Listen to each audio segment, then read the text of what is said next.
Are you still awake late at night when the world grows quiet, and the stars seem to lean closer, only those who cannot sleep, or choose not to dare to listen to the secrets history holds?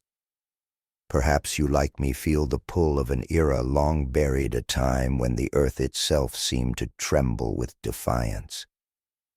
Tonight I will take you to a misty morning in 60 CE to the rolling hills of the Iceni lands in what we now call Norfolk, England. Don't drift away too soon. Some stories are so fierce, so alive, that if you turn away early, they may never find you again. Now turn out the lights, lie down, and let me send you off to dream of a history that still breathes in the wind. You step gently onto a damp hill, the grass slick beneath your feet, the air heavy with the scent of wet earth and wild heather. The mist curls around you like a living thing, softening the edges of the world, muffling the distant bleat of sheep and the low hum of voices from the Iceni village below. It's early spring, and the dawn is reluctant, painting the sky in hesitant grays and purples. Your cloak, rough wool, dyed with woad, clings to your shoulders, heavy with dew. You've come to this hill to think, to escape the weight of Roman rule that presses harder each day like a stone on your chest. The Romans arrived years ago, promising peace, but their peace feels like a blade held too close to the throat. You pause, hearing a rustle in the mist. A figure emerges, a young woman no older than 16, her red hair tangled with bits of straw, her eyes wide with something between fear and excitement. She's called Edwin, a neighbor's daughter, known for her habit of wandering too far from the village. They're talking, she whispers, her breath puffing in the cold air. Boudica's talking. She's not bowing to them anymore. Her words are quick, tumbling over each other, and you catch the spark in her gaze. Boudica, the queen of the Iceni, widow of King Prasutagus, has been a shadow in the village since her husband's death. The Romans, you've heard, ignored his will, claiming his lands and wealth for their own. But rebellion, that's a word too dangerous to speak aloud. Ooh. You follow Edwin down the hill, your boots sinking into the mud, the mist parting just enough to reveal the thatched roofs of the village. The air smells faintly of smoke and baked bread, and you hear the soft clink of iron from the blacksmith's forge. A crowd gathers near the central fire, their murmurs rising like the hum of bees. Boudica stands tall, her auburn hair braided with leather, her cloak pinned with a bronze brooch shaped like a hair. Her voice carries low but fierce, speaking of Roman greed, of taxes that strip families bare, of daughters taken and homes burned. They think us broken, she says, her eyes catching the firelight, but the gods still walk with us. A man nearby, old Senric, with his crooked staff, chuckles softly, muttering, "Gods or no gods, my cow's still smarter than their governor." The crowd laughs, a nervous ripple, and you smile despite the tension in your chest. Senric's jest is a small defiance, a reminder that the Iceni still have their spirit. But then a boy barely 10 tugs at your sleeve, his face smudged with dirt. "Will Boudica fight?" he asks, his voice trembling. You don't know how to answer, because the truth is a tangle of hope and fear. Historians still debate what stirred Boudica to rebellion. Some, like Tacitus, claim it was personal, her public flogging and the assault on her daughters by Roman soldiers. Others argue it was economic, the crushing taxes and land seizures that pushed the Iceni to the edge. Was it vengeance or a calculated stand for freedom? The mist of history obscures the truth, leaving scholars to argue over fragments of text and broken pottery. You feel that uncertainty now, standing among the crowd, the fire's warmth battling the chill in your bones. Boudica's words linger, and you wonder if they're enough to ignite a people. You notice an odd moment then, as the crowd disperses. Edwin, the girl who led you here, slips a small stone into Boudica's hand, a river-smoothed pebble etched with a spiral. For luck, she whispers, and Boudica's stern face softens just for a moment. It's a gesture so human, so small, that it feels out of place in the shadow of coming war. You carry that image with you as you walk back to your hut, the mist closing in again, the world fading to whispers. Did Edwin know what was coming? Did any of you? The village settles into uneasy quiet, the fire's embers glowing like eyes in the dark. You lie on your straw pallet, the wool blanket scratching your skin, and listen to the wind outside. It carries the faint howl of a wolf, or perhaps it's just your imagination stirred by Boudica's words. You think of Senric's cow smarter than a Roman and smile faintly. But sleep tugs at you now, pulling you toward dreams of hills and fire of a queen who might yet rise. Remember Edwin's pebble, you think, as your eyes grow heavy. It might matter later. You wake to the sound of a rooster's crow, sharp and insistent, cutting through the damp morning air of the Iceni village. The mist from yesterday lingers thinner now, curling like smoke around the thatched huts. You pull your wool cloak tighter, its coarse fibers scratching your neck, and step outside, your breath visible in the chill. The village hums with quiet tension, the kind that settles into bones like winter frost. The scent of wet straw and yesterday's fire clings to the air, mingling with the faint tang of iron from the blacksmith's forge down the path. You're still thinking of Boudica's words from the hill, her voice like a spark in dry grass, and Edwin's pebble small but heavy with hope. Today you walk toward the center of the village, where a Roman tax collector has arrived, his presence as welcome as a wolf in a sheepfold.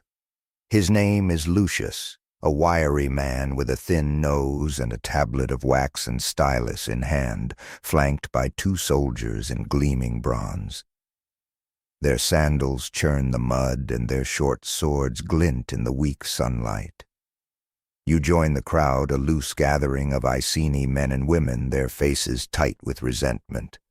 The Romans demand grain, cattle, and coin more than the village can spare. You feel the weight of their greed like chains you can't see, but know are there, tightening with every demand. Lucius calls out names, his Latin clipped and harsh, mispronouncing each one as he tallies debts. When he calls for Boudica, the crowd parts, and you see her step forward, her auburn braids catching the light. She's taller than you remembered, her presence like a storm held in check. But the Romans don't bow to storms. Lucius, with a sneer, demands payment for lands they claim Prasutagus owed. Boudica's voice is steady, but her words cut. My husband's will named me queen, not your debtor. Lucius laughs, a dry, barking sound, and signals the soldiers. What happens next is swift and brutal, a public flogging, the whip cracking against Boudica's back, her daughters crying out from the crowd. You wince at each lash, the sound sharp as breaking wood, the air thick with the coppery scent of blood. A man beside you, old Senric, again mutters, "They whip a queen, but my cow'd kick harder than that." His jest draws a few stifled laughs, but it's a brittle sound like twigs snapping underfoot. You notice a boy nearby, the same one who asked if Boudica would fight, clutching a stick as if it were a spear, his knuckles white.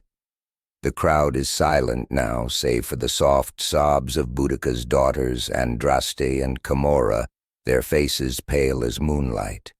You want to look away, but you can't, the shame and anger rooting you to the spot.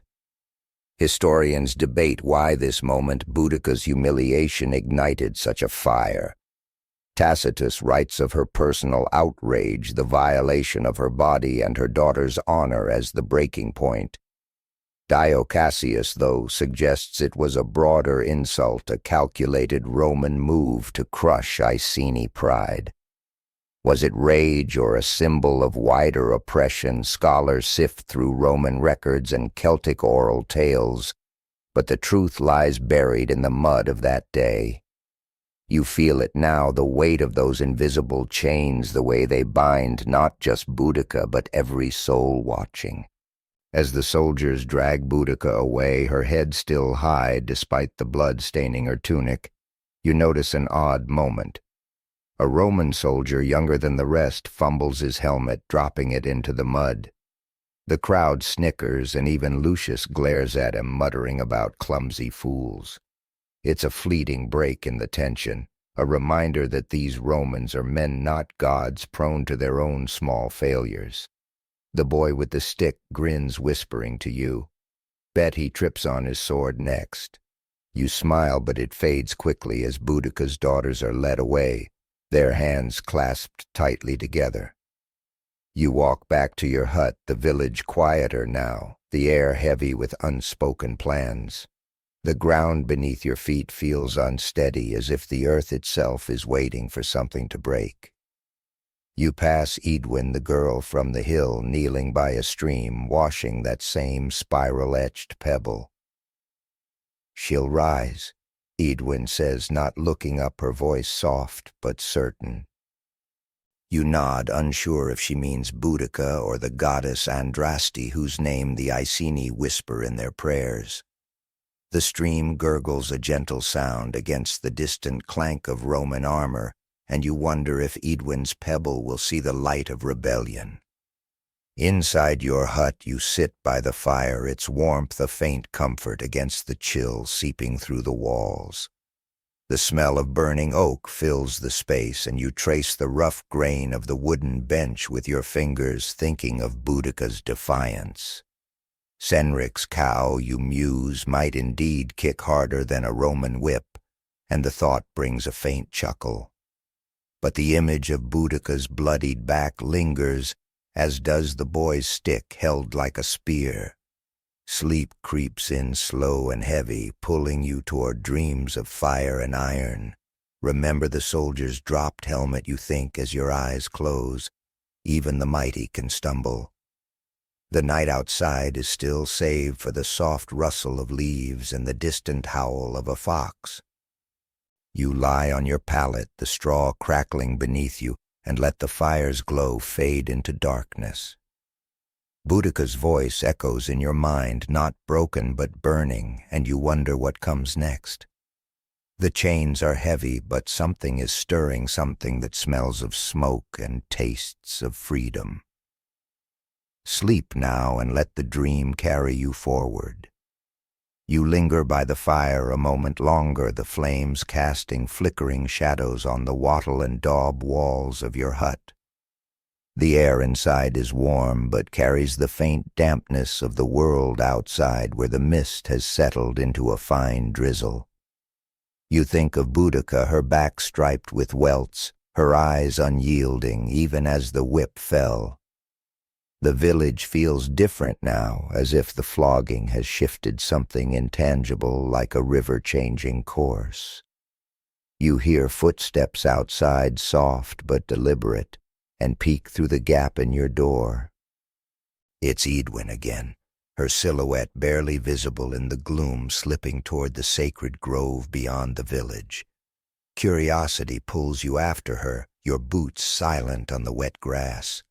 The grove is a place of old magic, where oak trees twist toward the sky, their branches heavy with mistletoe. The air here smells of moss and something sharper, like crushed herbs. Edwin kneels before a small altar, a flat stone marked with spirals like the one on her pebble. She's whispering prayers to Andraste, the goddess of victory, her voice blending with the drip of water from the leaves. You stay hidden, not wanting to disturb her, but her words carry, "Give her strength, give us all strength." It's a moment so private, so raw, that you feel like an intruder, yet you can't look away. The grove feels alive, the air humming with something ancient, and you wonder if the gods are listening. As you watch, a hare darts across the path, its eyes glinting in the faint moonlight. Edwin gasps, then laughs softly, saying to herself, Andraste's sign, or just a rabbit late for supper. Her jest breaks the solemnity, and you stifle a chuckle, remembering Senric's cow. The Iceni are like that, defiant even in their reverence, finding humor in the face of fear. But the hare's appearance sparks a question. Was it chance or a divine nudge? Historians argue over the role of religion in Boudica's revolt. Some say the Iceni saw omens everywhere, fueling their courage. Others claim Boudica used faith as a tool to unite the tribes. The truth, like the hare, slips away into the dark. You turn back toward the village, the drizzle soaking your cloak, the cold seeping into your fingers. The memory of Boudica's flogging weighs heavier now, but so does Edwin's prayer and the boy's stick, and even the Roman's dropped helmet. These small moments weave together a tapestry of defiance and doubt. You pass the blacksmith's forge, its fire banked but still glowing, the air tinged with charcoal. A woman, Eloria, stands outside, sharpening a knife with slow, deliberate strokes. "For cutting bread or Romans," she says with a wry smile as you pass. You laugh, but her words linger, another thread in the growing unrest. Back in your hut, you add a log to the fire, the wood hissing as it catches. The warmth spreads, but it can't chase away the chill of what you've seen. Boudica's blood, Edwin's pebble, Eloria's knife. They're all part of something larger, something that feels like a storm gathering on the horizon. You lie down again, the straw pallet creaking, and close your eyes. The village is quiet now, but it's the quiet of a held breath of a people waiting for the spark to ignite. Sleep comes slowly, pulling you into dreams of hares and flames, of a queen who refuses to bow. Remember Edwin's prayer, you think, as the darkness claims you. It might carry you through. You wake to the soft patter of rain on the thatched roof of your hut, the sound blending with the distant lowing of cattle. The air inside is heavy with the scent of damp wool and the faint smokiness of last night's fire, now reduced to glowing embers. You rise, your muscles stiff from the straw pallet, and pull on your cloak, still damp from last night's walk to the grove. The memory of Edwin's prayer to Andraste lingers, as does the image of Boudica's bloodied back and the Roman soldier's dropped helmet, a clumsy moment in a day of brutality. Outside, the Iceni village is stirring, but there's a hush to it, as if the rain carries whispers of what's to come. You step into the mud, the ground cold and slick beneath your boots, and head toward the Queen's Hall, drawn by a need to see what follows such a wound. The hall is larger than most, its oak beams dark with age, the air inside thick with the smell of burning herbs and fresh-baked barley bread. Boudica is there, seated on a low stool, her daughters Andraste and Camorra beside her. The firelight casts shadows on their faces, highlighting the bruises on Boudica's arms and the quiet fear in her daughter's eyes. You stand near the back among villagers, murmuring prayers and offering small gifts, a loaf, a carved wooden hare, a bundle of dried lavender. The room feels like a held breath, the air heavy with grief and anger. Boudica's voice when she speaks is low, almost a growl. "They took my husband's will, our lands, our honor. They will not take our spirit." Her words are for her daughters, but they ripple through the crowd, stirring something deep in your chest.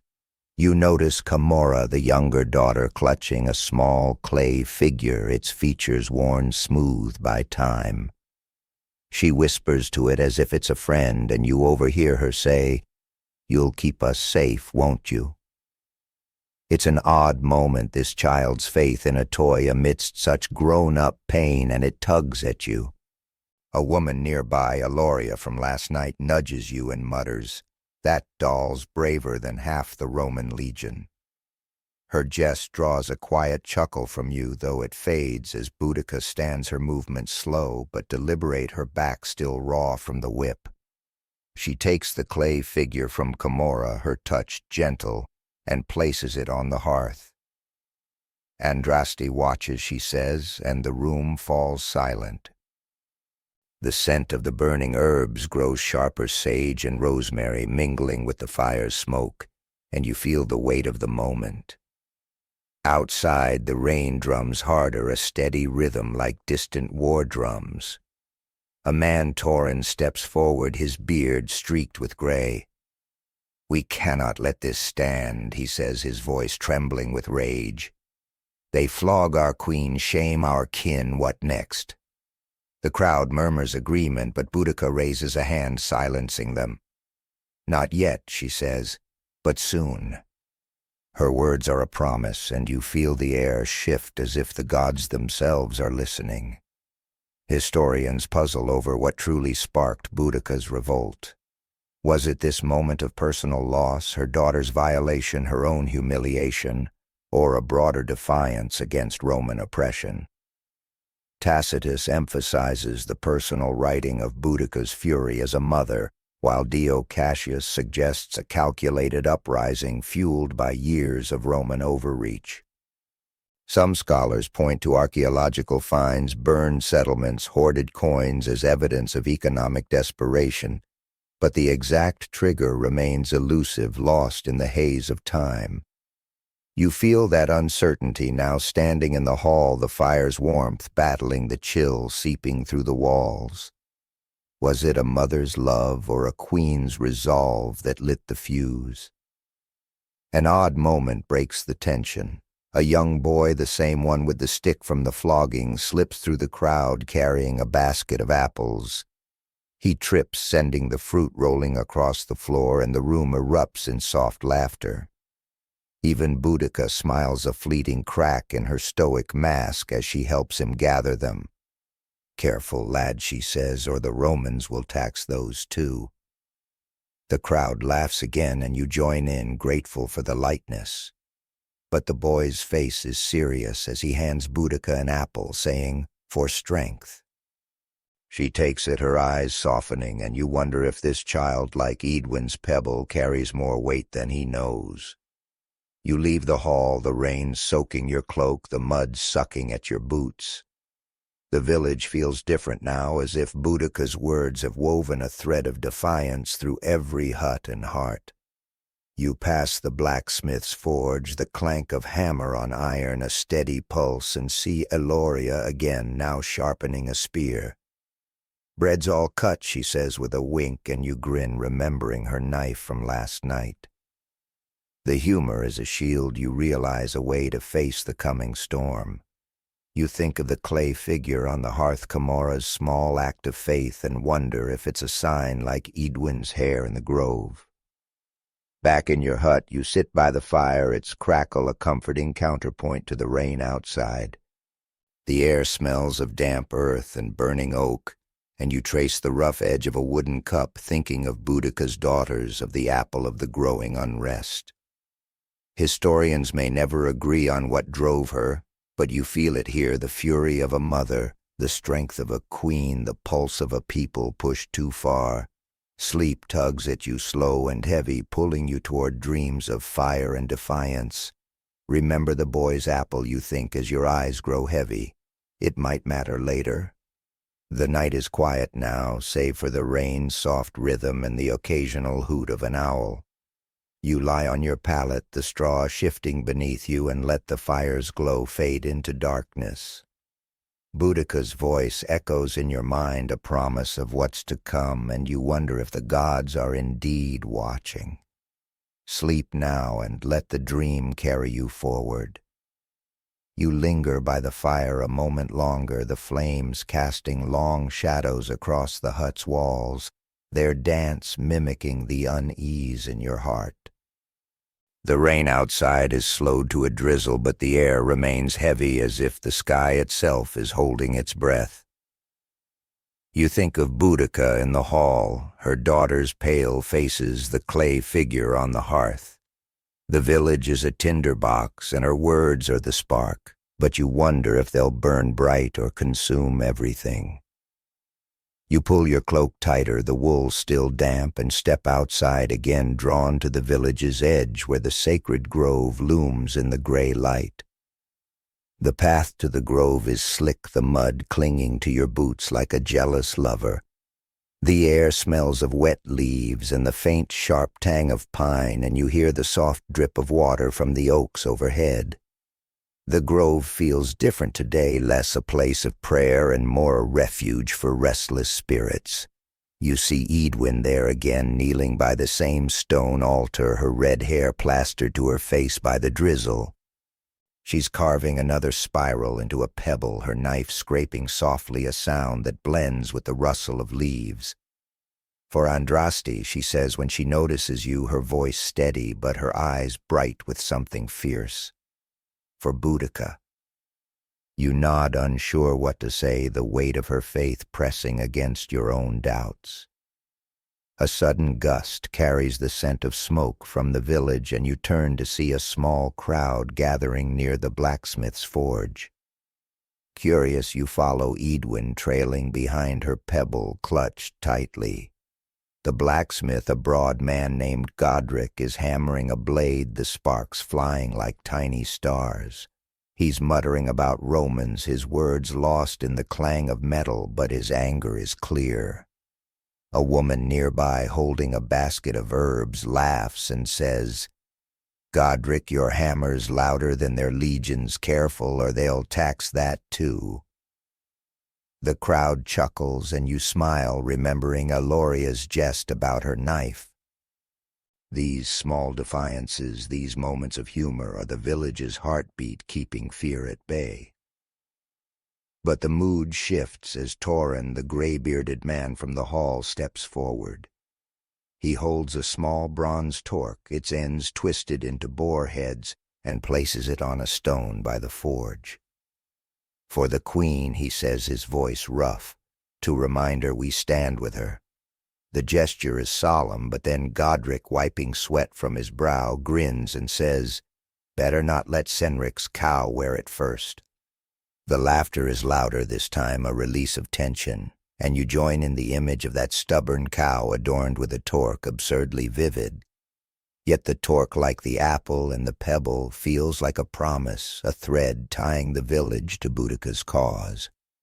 Historians still argue over the spark of this rebellion. Some see it as a mother's vengeance rooted in the personal horror of Boudica's flogging and her daughter's assault. Others point to the broader context: Roman taxes, land seizures, the erosion of tribal rights. Excavations of Iceni sites with their burned granaries and scattered coins suggest a people pushed to the brink, but was it one act or many that lit the fire? You feel that question now, standing by the forge, the heat on your face, the rain cooling your back. The torque gleams in the firelight, a symbol of loyalty, but also a reminder of the cost. You return to your hut as dusk falls the sky, a deep bruise of purple and gray. The air inside is warmer now, the fire rebuilt its crackle, a steady comfort. You sit running your fingers over the rough edge of your wooden cup, thinking of Camora's clay figure, Edwin's pebble, Torin's torque. These small things, these human moments, are the threads of something larger, something that smells of smoke and tastes of iron. Sleep creeps in, pulling you toward dreams of a queen, unbroken, of a village ready to rise. Remember Torin's torque, you think, as the darkness takes you. It might shine in the battles to come. You wake to the soft creak of your hut's wooden door, nudged open by a breeze that carries the scent of damp earth and blooming gorse. The rain has stopped, leaving the Iceni village bathed in a pale dawn light, the sky streaked with clouds like spilled milk. You pull on your cloak, its wool still faintly damp, and step outside, your boots sinking into the mud.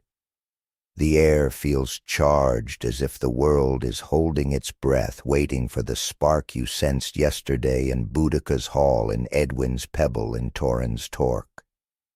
The village is alive with quiet purpose, women weaving baskets, men sharpening spears, children carrying water with a seriousness that belies their years.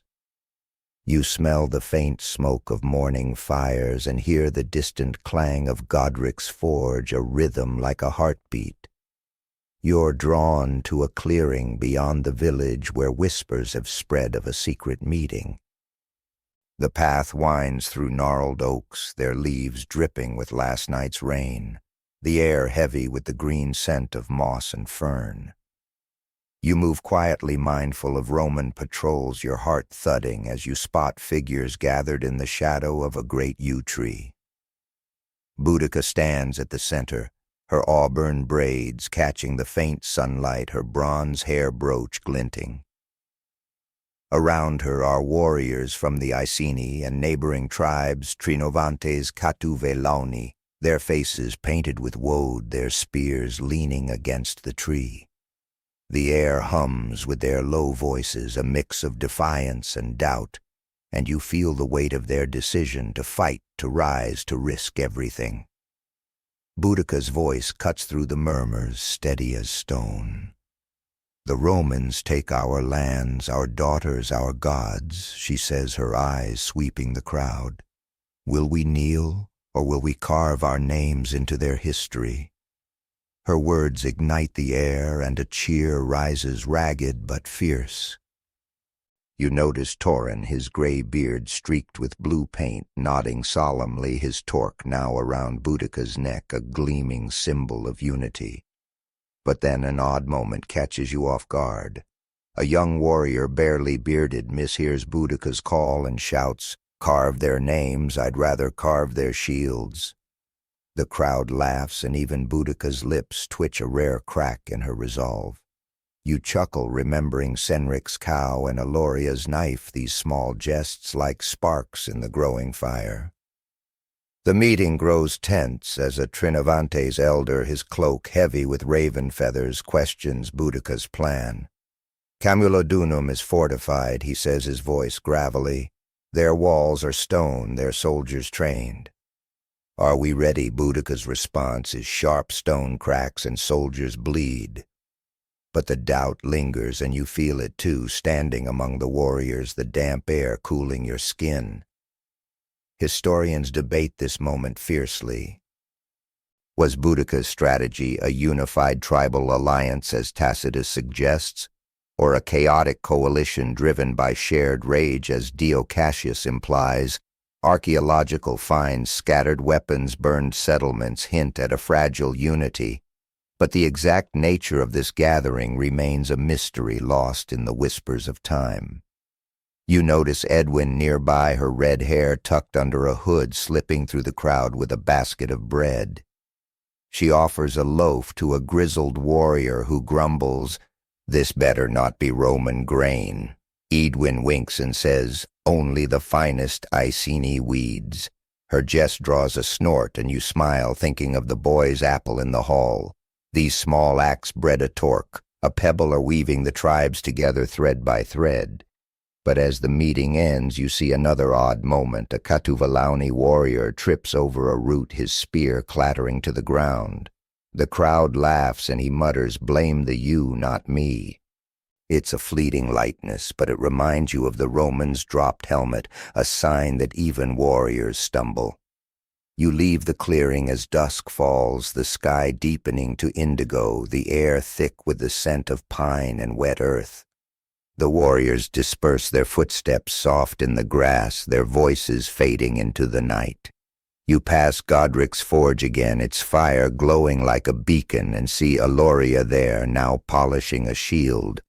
For blocking Roman taxes, you ask, echoing her earlier jest. She grins, saying, "Taxes or arrows, same thing." You laugh, but the weight of the meeting lingers, the promise of war heavy in your chest. Back in your hut, you sit by the fire, its crackle mingling with the distant hoot of an owl. The air smells of burning oak and the faint lavender you brought from the hall. You think of Boudica's words, Torin's torque, Edwin's bread, each a piece of the storm gathering over the Iceni lands. Historians may argue over the tribe's unity, but you feel it here in the shared glances, the quiet jests, the small offerings. Sleep tugs at you, pulling you toward dreams of painted warriors and breaking stone. Remember the warrior's tripped spear, you think, as your eyes grow heavy. Even the brave can falter, but they rise again. You linger by the fire a moment longer, its warmth a faint shield against the chill seeping through the hut's walls. The night outside is quiet, save for the soft rustle of leaves and the occasional bark of a dog. You trace the rough grain of your wooden stool, thinking of the clearing of Boudica's voice like a blade cutting through doubt.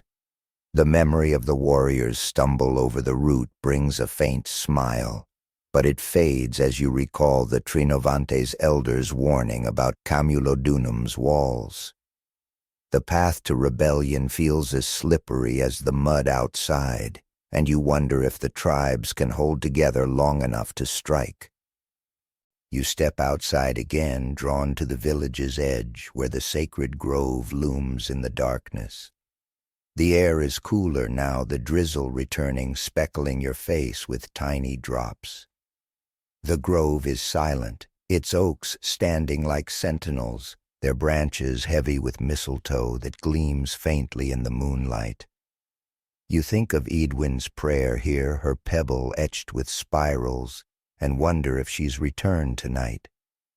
As you approach, you hear a soft hum, a chant so faint it could be the wind. It's Edwin kneeling again by the altar, her hood fallen back, her hair a dark red in the dim light. She's placing another pebble beside the first, whispering, "For the warriors, for Andraste." You stay back, hidden by an oak, the bark rough under your hand, the air sharp with the scent of damp moss. Edwin's chant stops and she turns, spotting you. "You're everywhere," she says, her voice teasing but tired. "Can't sleep either."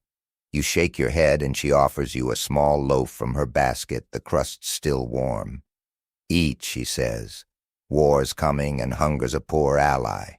You take it, the bread's earthy scent grounding you, and bite into it, the texture coarse but comforting. "Better than Roman grain?" you ask, echoing the warrior's jest. She laughs, a soft sound swallowed by the grove. "Anything's better than that." The moment feels fragile, a pause before the storm. You think of the boy's apple, Torin's torque, the clay figure on Boudica's hearth, small things that carry the weight of a people's hope. Historians still debate the unity of Boudica's alliance. Some argue it was a fleeting coalition bound by desperation rather than strategy, while others see a deliberate plan fueled by shared rituals and omens.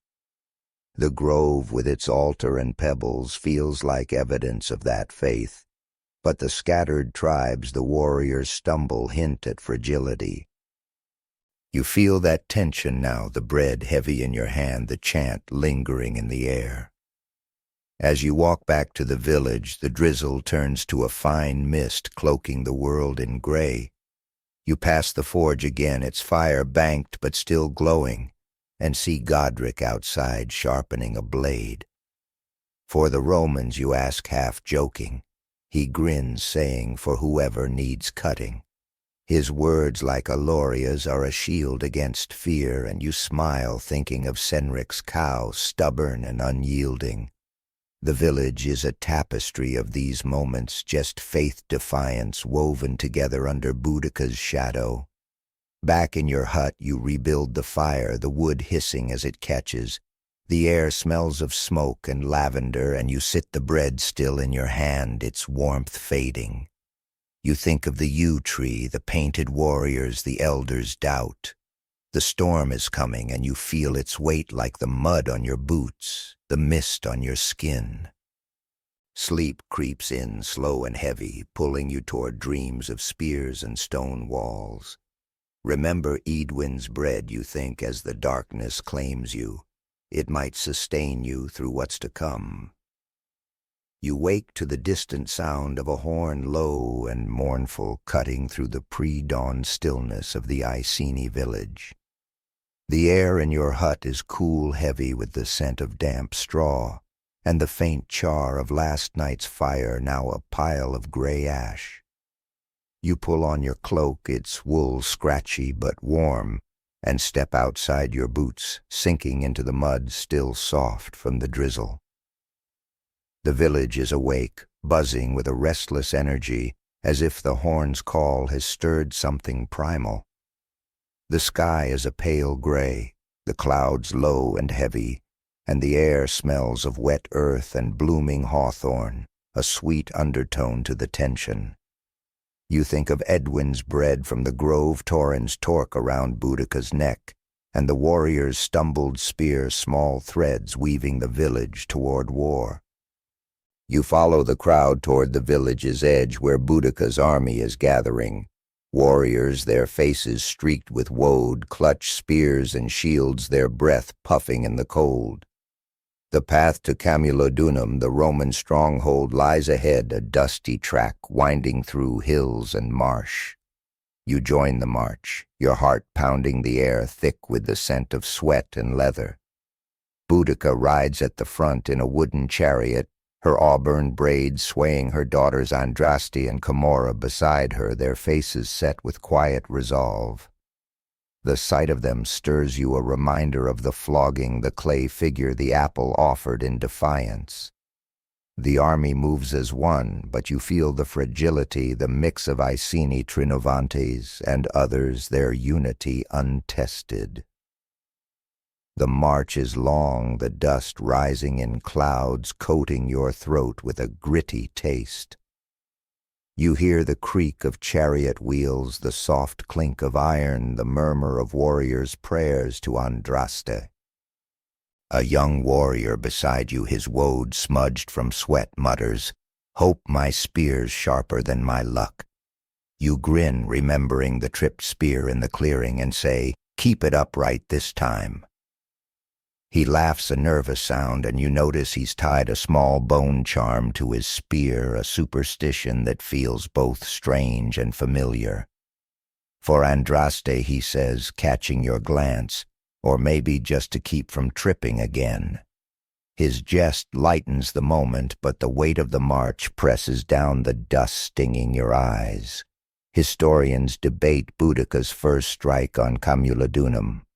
Tacitus claims it was a calculated assault targeting a poorly defended colony, while Dio Cassius describes a chaotic surge of tribal rage.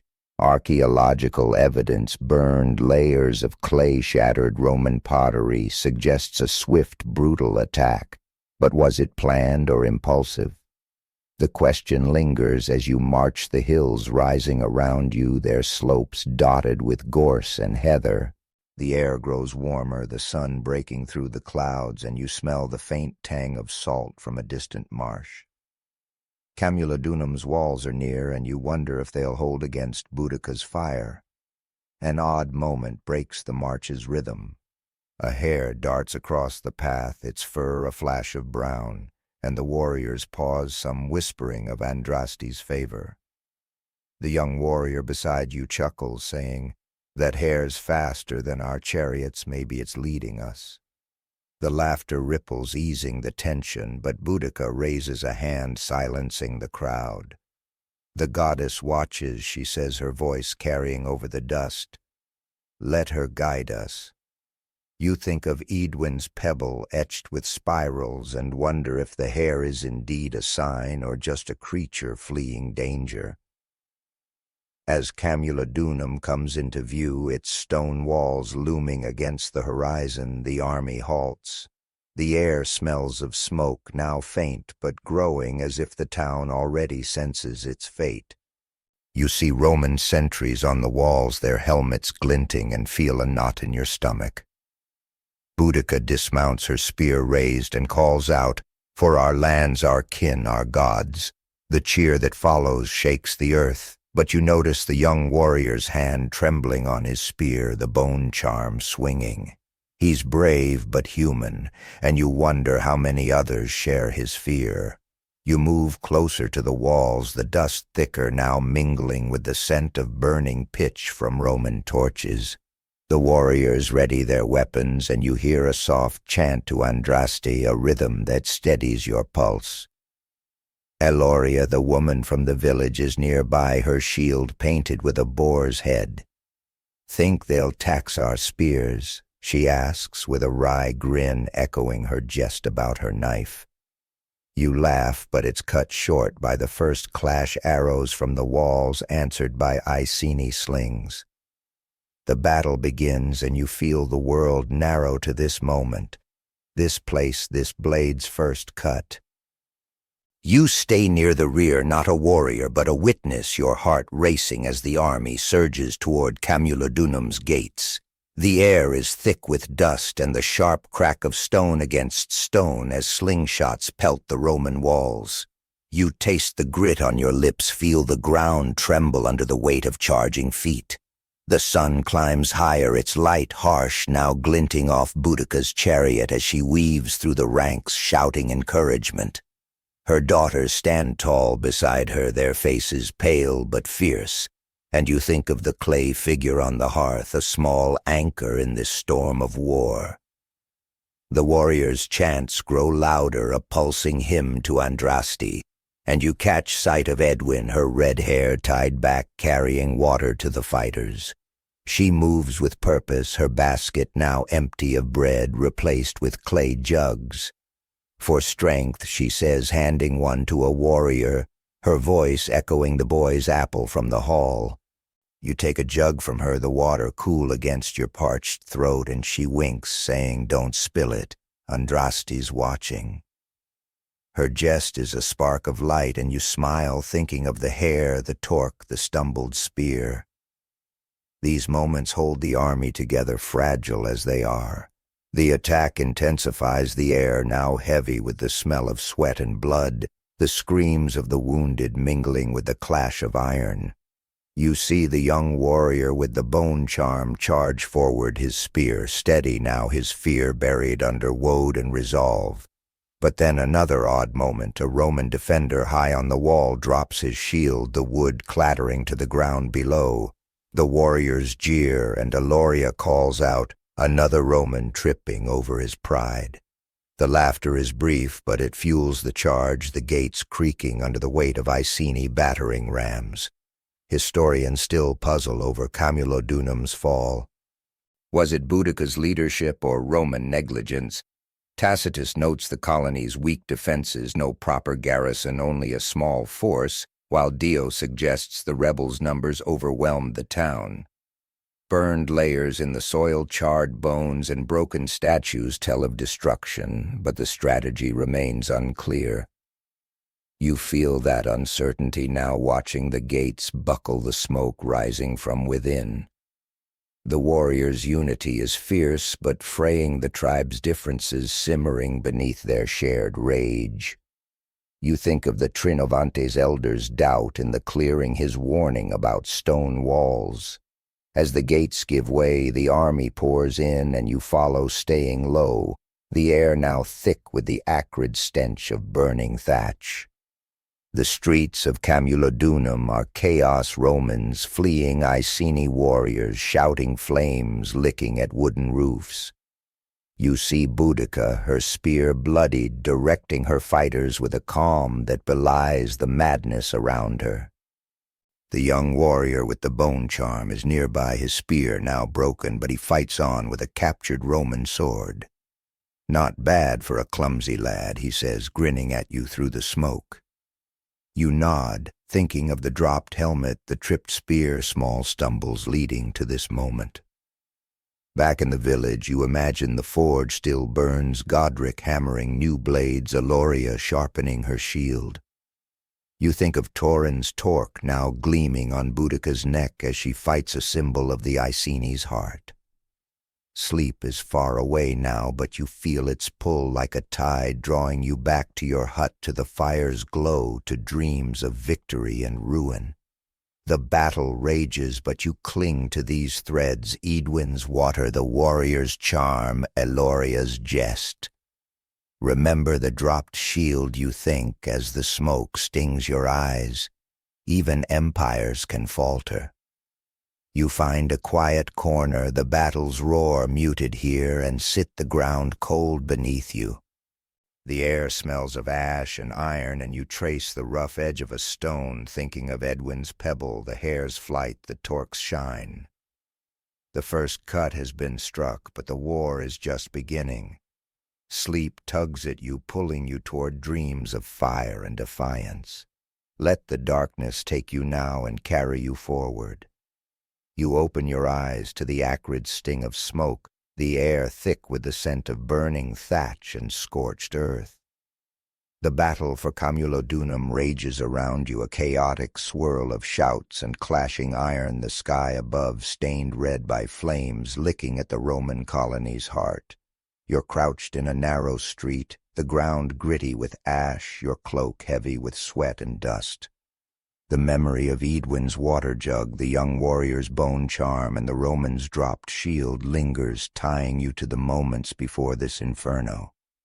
The Iceni village feels a world away, its quiet forge and Taurin's torque now part of a distant dream. Here in Camulodunum, Boudica's army is a storm unleashed, and you're caught in its fury. The streets are a maze of timber houses and stone temples, many already ablaze, their roofs collapsing with sharp cracks. You move cautiously, staying low, the heat prickling your skin, the air tasting of charcoal and blood. Warriors surge past, their woad-painted faces, fierce, their spears and swords glinting in the firelight. Boudica is a beacon amid the chaos, her chariot rolling through the smoke, her voice rising above the din, for our kin, for our gods. Her daughters, Andraste and Camorra, are with her, their eyes wide but unyielding, clutching short blades. You think of the clay figure on the hearth, a small anchor now lost to this fire. An odd moment catches you off guard. A Roman woman, her fine tunic torn, flees past you, clutching a silver mirror. She trips the mirror, shattering on the cobblestones, and a nearby Iceni warrior, his face streaked with soot, laughs. "Bad luck for her, not us," he calls, his voice light despite the bloodshed. You smile faintly, remembering Aloria's jest about Roman taxes, the warrior's tripped spear, the dropped shield. These sparks of humor are lifelines, keeping the warriors grounded amid the madness. But then you see the warrior pause, his laughter fading as he helps the woman to her feet, muttering, "Run, don't look back." His mercy surprises you, a flicker of humanity in the storm, and you wonder if it's a sign of weakness or strength. The temple of Claudius looms ahead, its marble columns blackened by smoke, its walls a symbol of Roman arrogance. Boudica's warriors swarm it, their axes hacking at the doors, their chants to Andraste echoing off the stone. You hear the screams of those trapped inside Romans who sought refuge in their god's house, and feel a knot in your stomach. The air is heavy with the stench of burning oil and melting lead, the ground littered with broken pottery and shattered statues. You spot Edwin nearby, her red hair singed at the edges, carrying a bundle of looted cloth. "For bandages," she says, catching your eye, her voice steady but her hands trembling. Or maybe just to spite their weavers. Her jest is forced, but you nod, thinking of her bread, her pebble, her quiet defiance. Historians debate Boudica's strategy at Camulodunum. Tacitus describes a deliberate assault targeting the temple as a symbol of Roman power, while Dio Cassius paints a picture of uncontrolled destruction, a tidal wave of tribal rage. Archaeological evidence, thick layers of ash known as the Boudican destruction layer and mass graves, confirms the city's ruin. But was it planned or chaotic? Some scholars argue Boudica aimed to send a message, others that her army's momentum outstripped her control. You feel that ambiguity now, watching the temple burn the flames, casting eerie shadows on Boudica's face as she directs her warriors. The unity of the tribe, so fragile in the clearing, holds here but barely strained by the frenzy of victory. The fighting slows as night falls, the sky a deep bruise of smoke and stars. You find a quiet corner near a collapsed wall, the stone still warm from the fire, and sit, your lungs burning from the smoke. A young warrior, the one with the bone charm, limps past, his arm bloodied but his grin wide. "Told you my luck wasn't that bad," he says, holding up a captured Roman dagger. You laugh, thinking of Senric's cow, smarter than a legion, and Eloria's shield painted with a boar. These small moments, mercy jests, looted cloth, anchor you amid the destruction. But the screams from the temple linger, a reminder of the cost. You think of the Iceni village of Godric's forge, its steady hammer now a distant memory. The air here is different, heavy with ash and the coppery tang of blood, not the damp earth and heather of home. You wonder if Torrens' torque still shines on Boudica's neck, or if it's dulled by soot. The warrior's act of mercy, letting the Roman woman flee, sticks with you, an odd note in this song of vengeance. Historians puzzle over such moments. Did the rebels spare some, or was the slaughter total? The evidence is unclear, the bones silent, the truth lost in the flames. You shift your position against the warm stone, the roughness biting into your back, grounding you in the chaos. The fires are dying down now, but the air remains thick, the smoke curling like ghosts through the ruined streets. You hear the soft crunch of footsteps and see Edwin again, her bundle of cloth now stained with blood, her face smudged with ash. She kneels beside you, offering a strip of the fabric. "For your hands," she says, noticing the cuts from gripping stones in the fray. You take it, the cloth coarse but clean, and wrap your palms, the act a small comfort. "Think Andraste approves of this mess?" you ask, half-joking, echoing her quip about the weavers. She smiles, weary but sharp. If she doesn't, she's got a funny way of showing it. The moment lingers, a thread of connection in the wreckage. You think of the Roman woman's shattered mirror, the warrior's mercy, the bone charm swinging on a broken spear.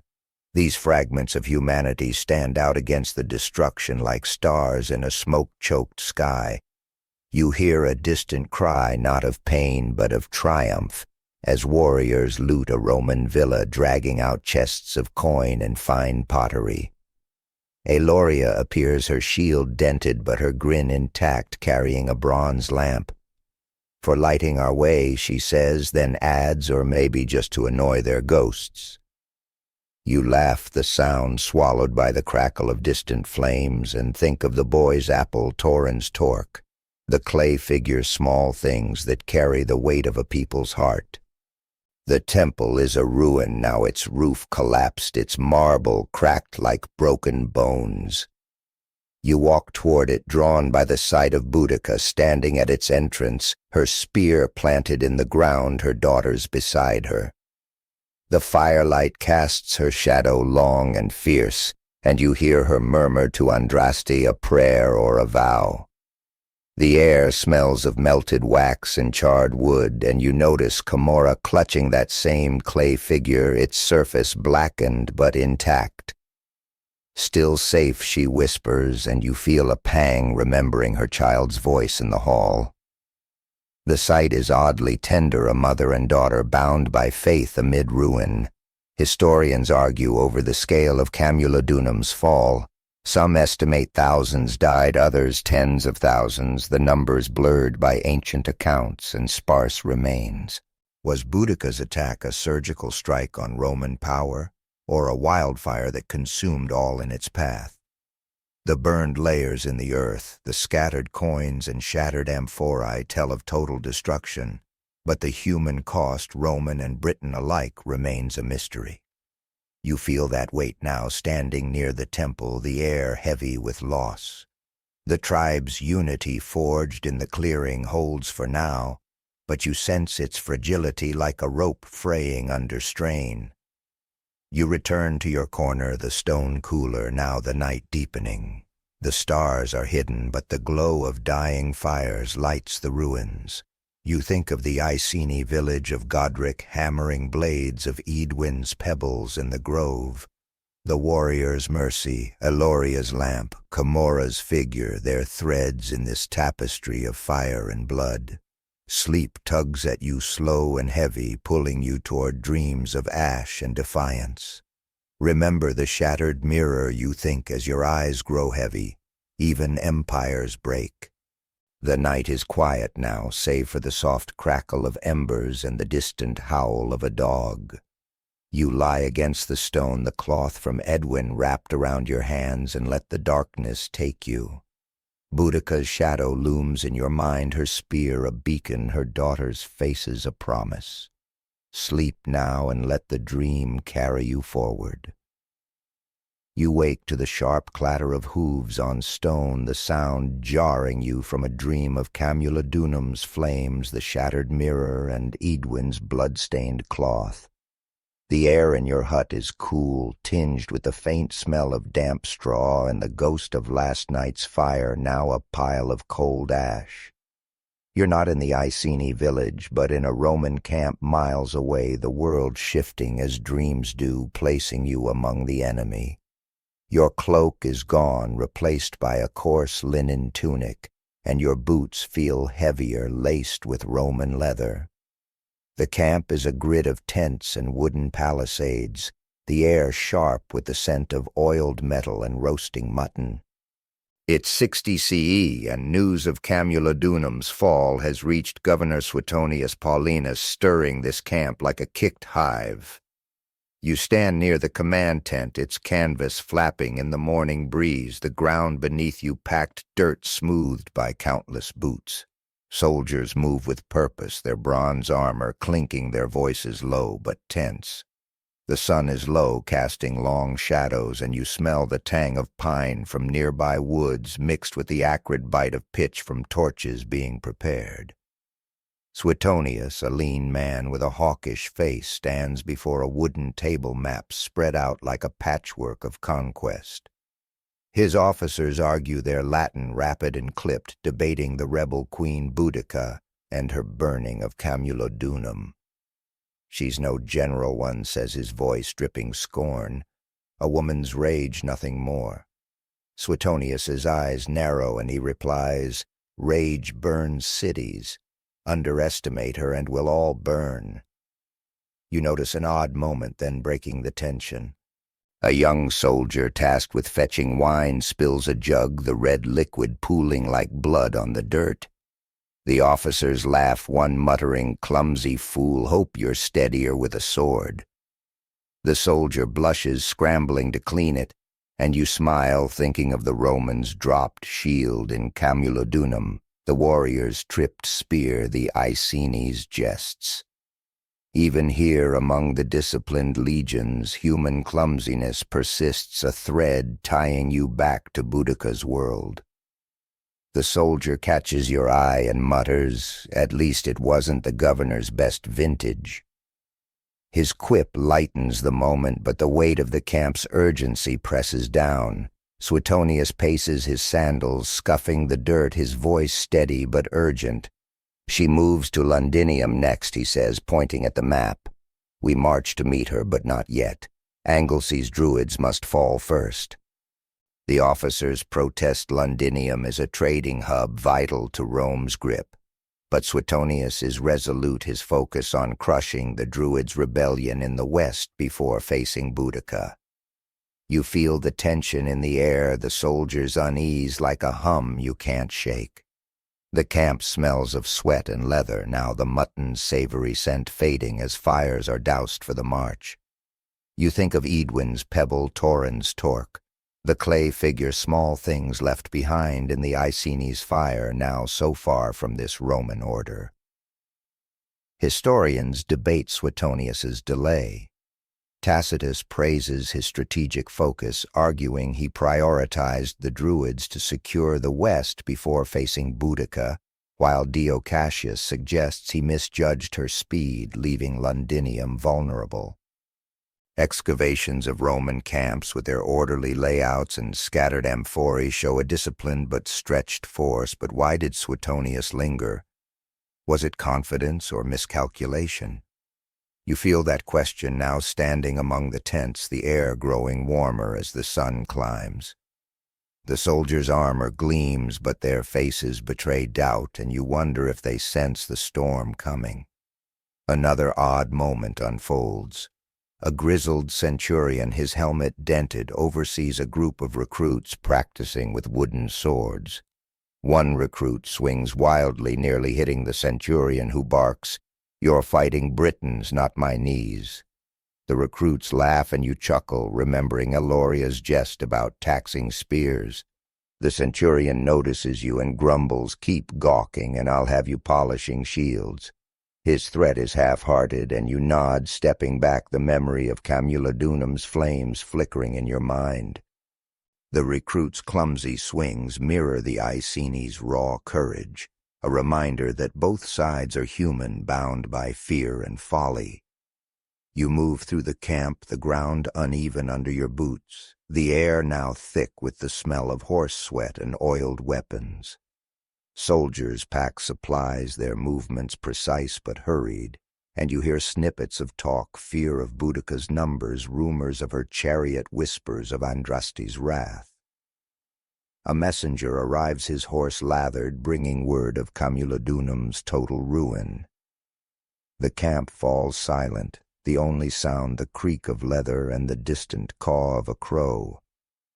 Suetonius's face hardens, and he orders preparations to march, but not to Londinium, to Anglesey.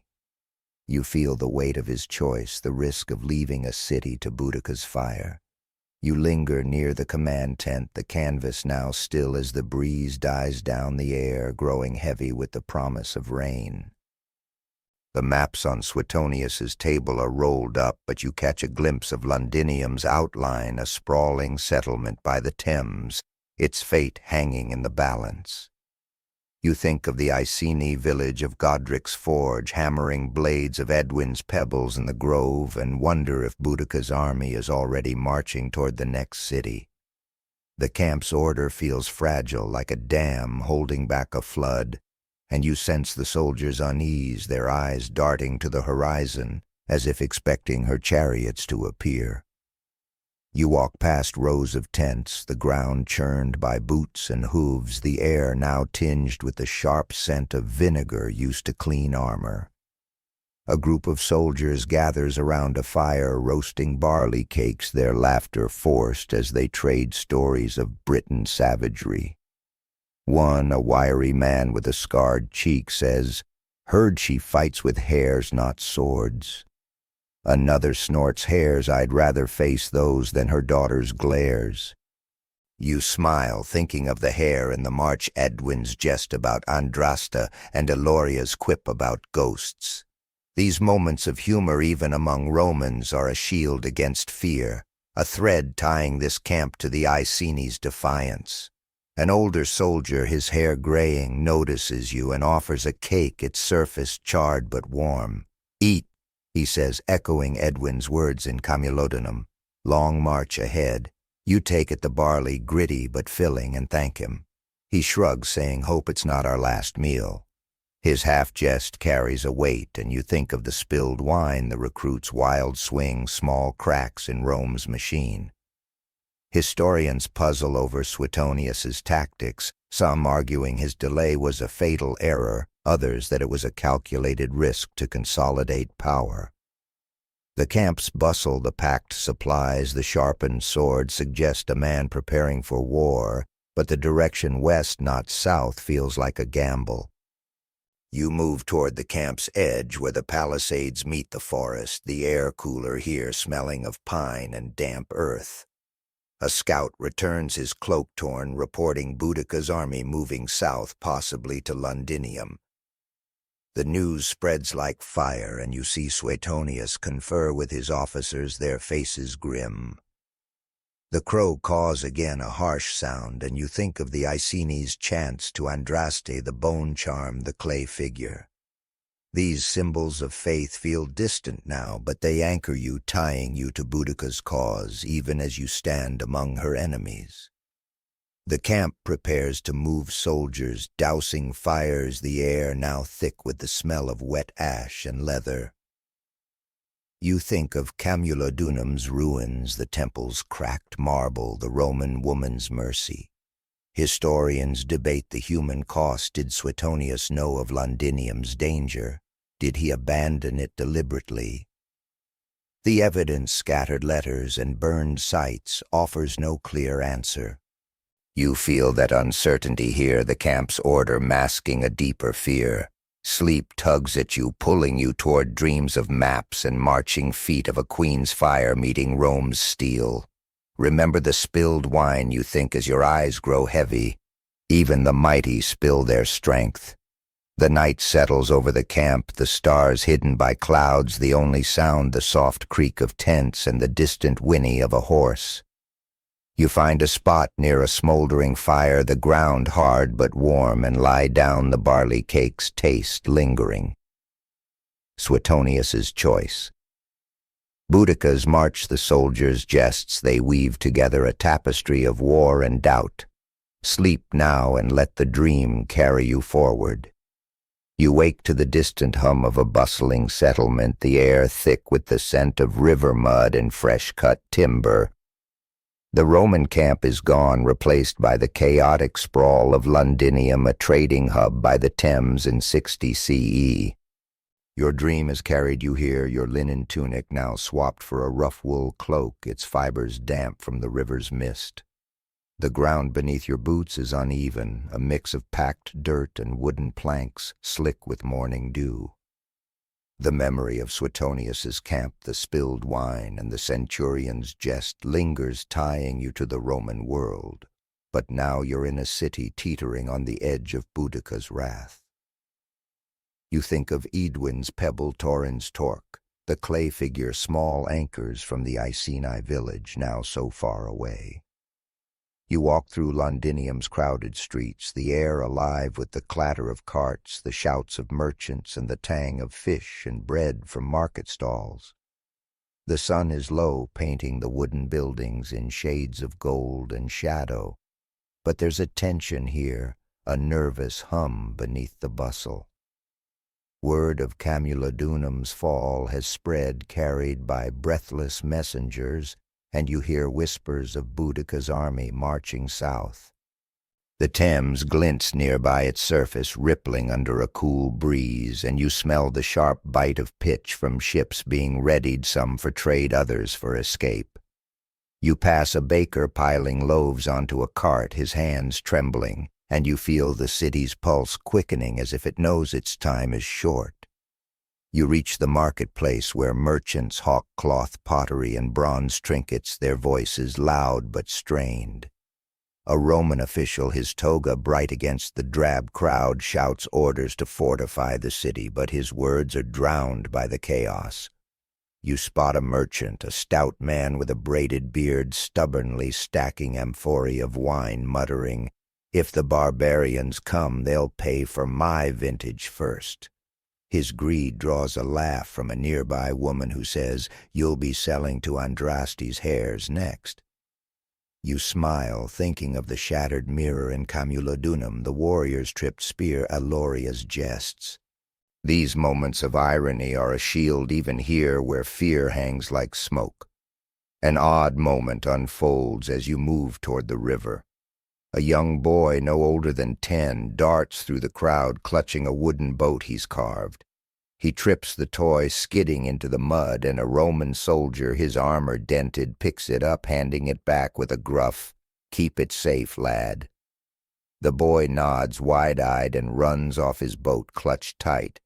The soldier's kindness surprises you, a flicker of humanity in a city bracing for ruin, and you think of the Roman woman spared in Camulodunum, the spilled wine in the camp. These small acts stand out like stars in a darkening sky, and you wonder if they'll matter when Boudica arrives. The air grows heavier as dusk nears, the scent of river water mixing with the smoke of cooking fires. You hear panicked cries now, families packing belongings, merchants abandoning stalls, ships crowding the Thames. The officials' orders have shifted to evacuation, and you see Roman families hurrying toward the docks, their faces pale. Suetonius, you've heard, has chosen not to defend Londinium, his focus still on Anglesey's druids. The city feels abandoned, its wooden walls no match for Boudica's fire. You think of the Iceni village, of Godric's forge, Edwin's pebbles, and feel a pang for the Queen's resolve now aimed at this fragile place. Historians debate Suetonius's decision to abandon Londinium. Tacitus claims it was strategic, prioritizing a decisive battle over a doomed defense, while Dio Cassius suggests he underestimated Boudica's speed, leaving the city to its fate.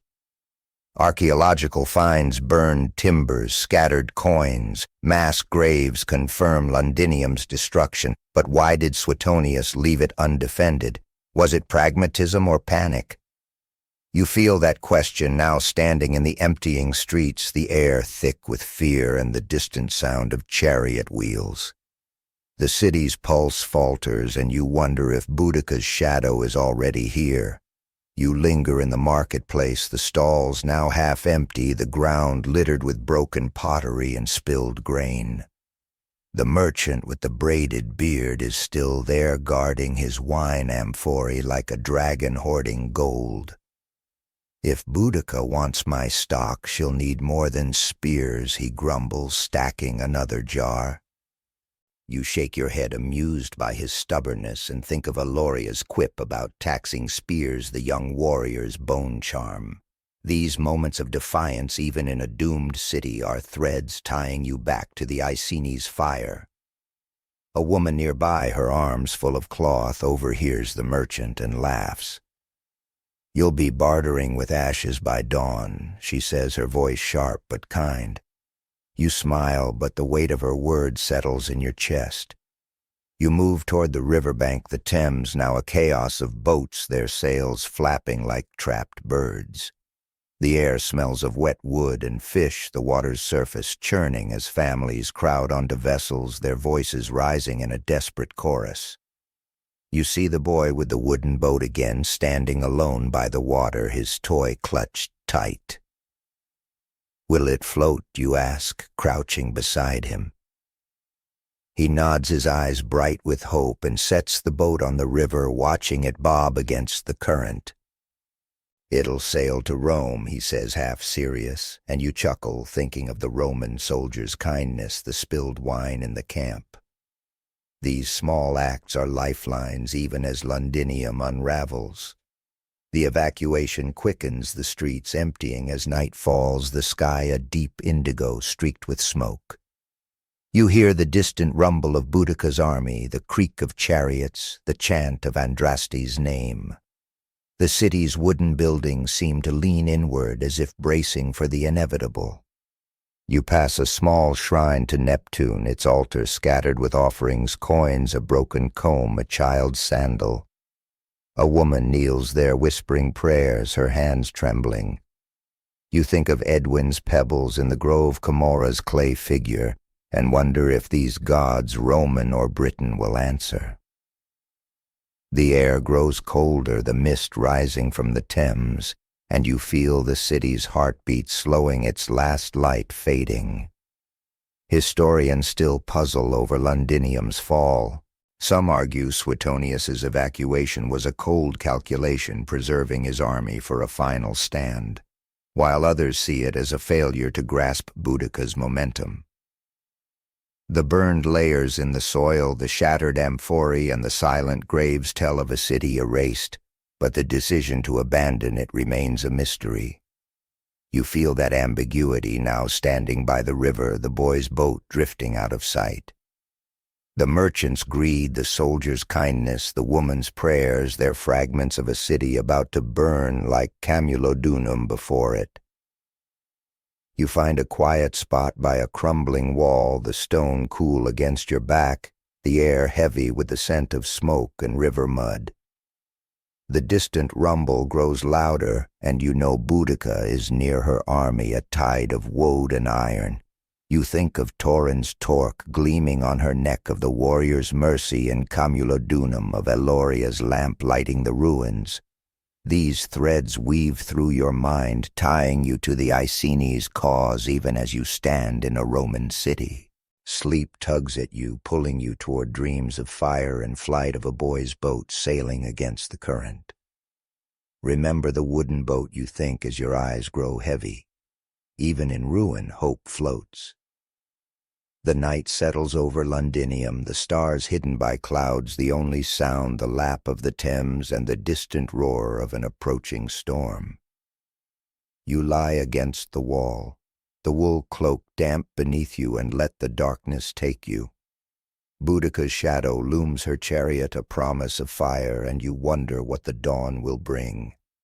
Sleep now and let the dream carry you forward. You wake to the creak of chariot wheels and the low hum of voices, the air thick with the scent of dust and crushed grass. The dream has shifted again, pulling you from Londinium's doomed streets to a winding track through rolling hills, the path to Verulamium, another Roman stronghold.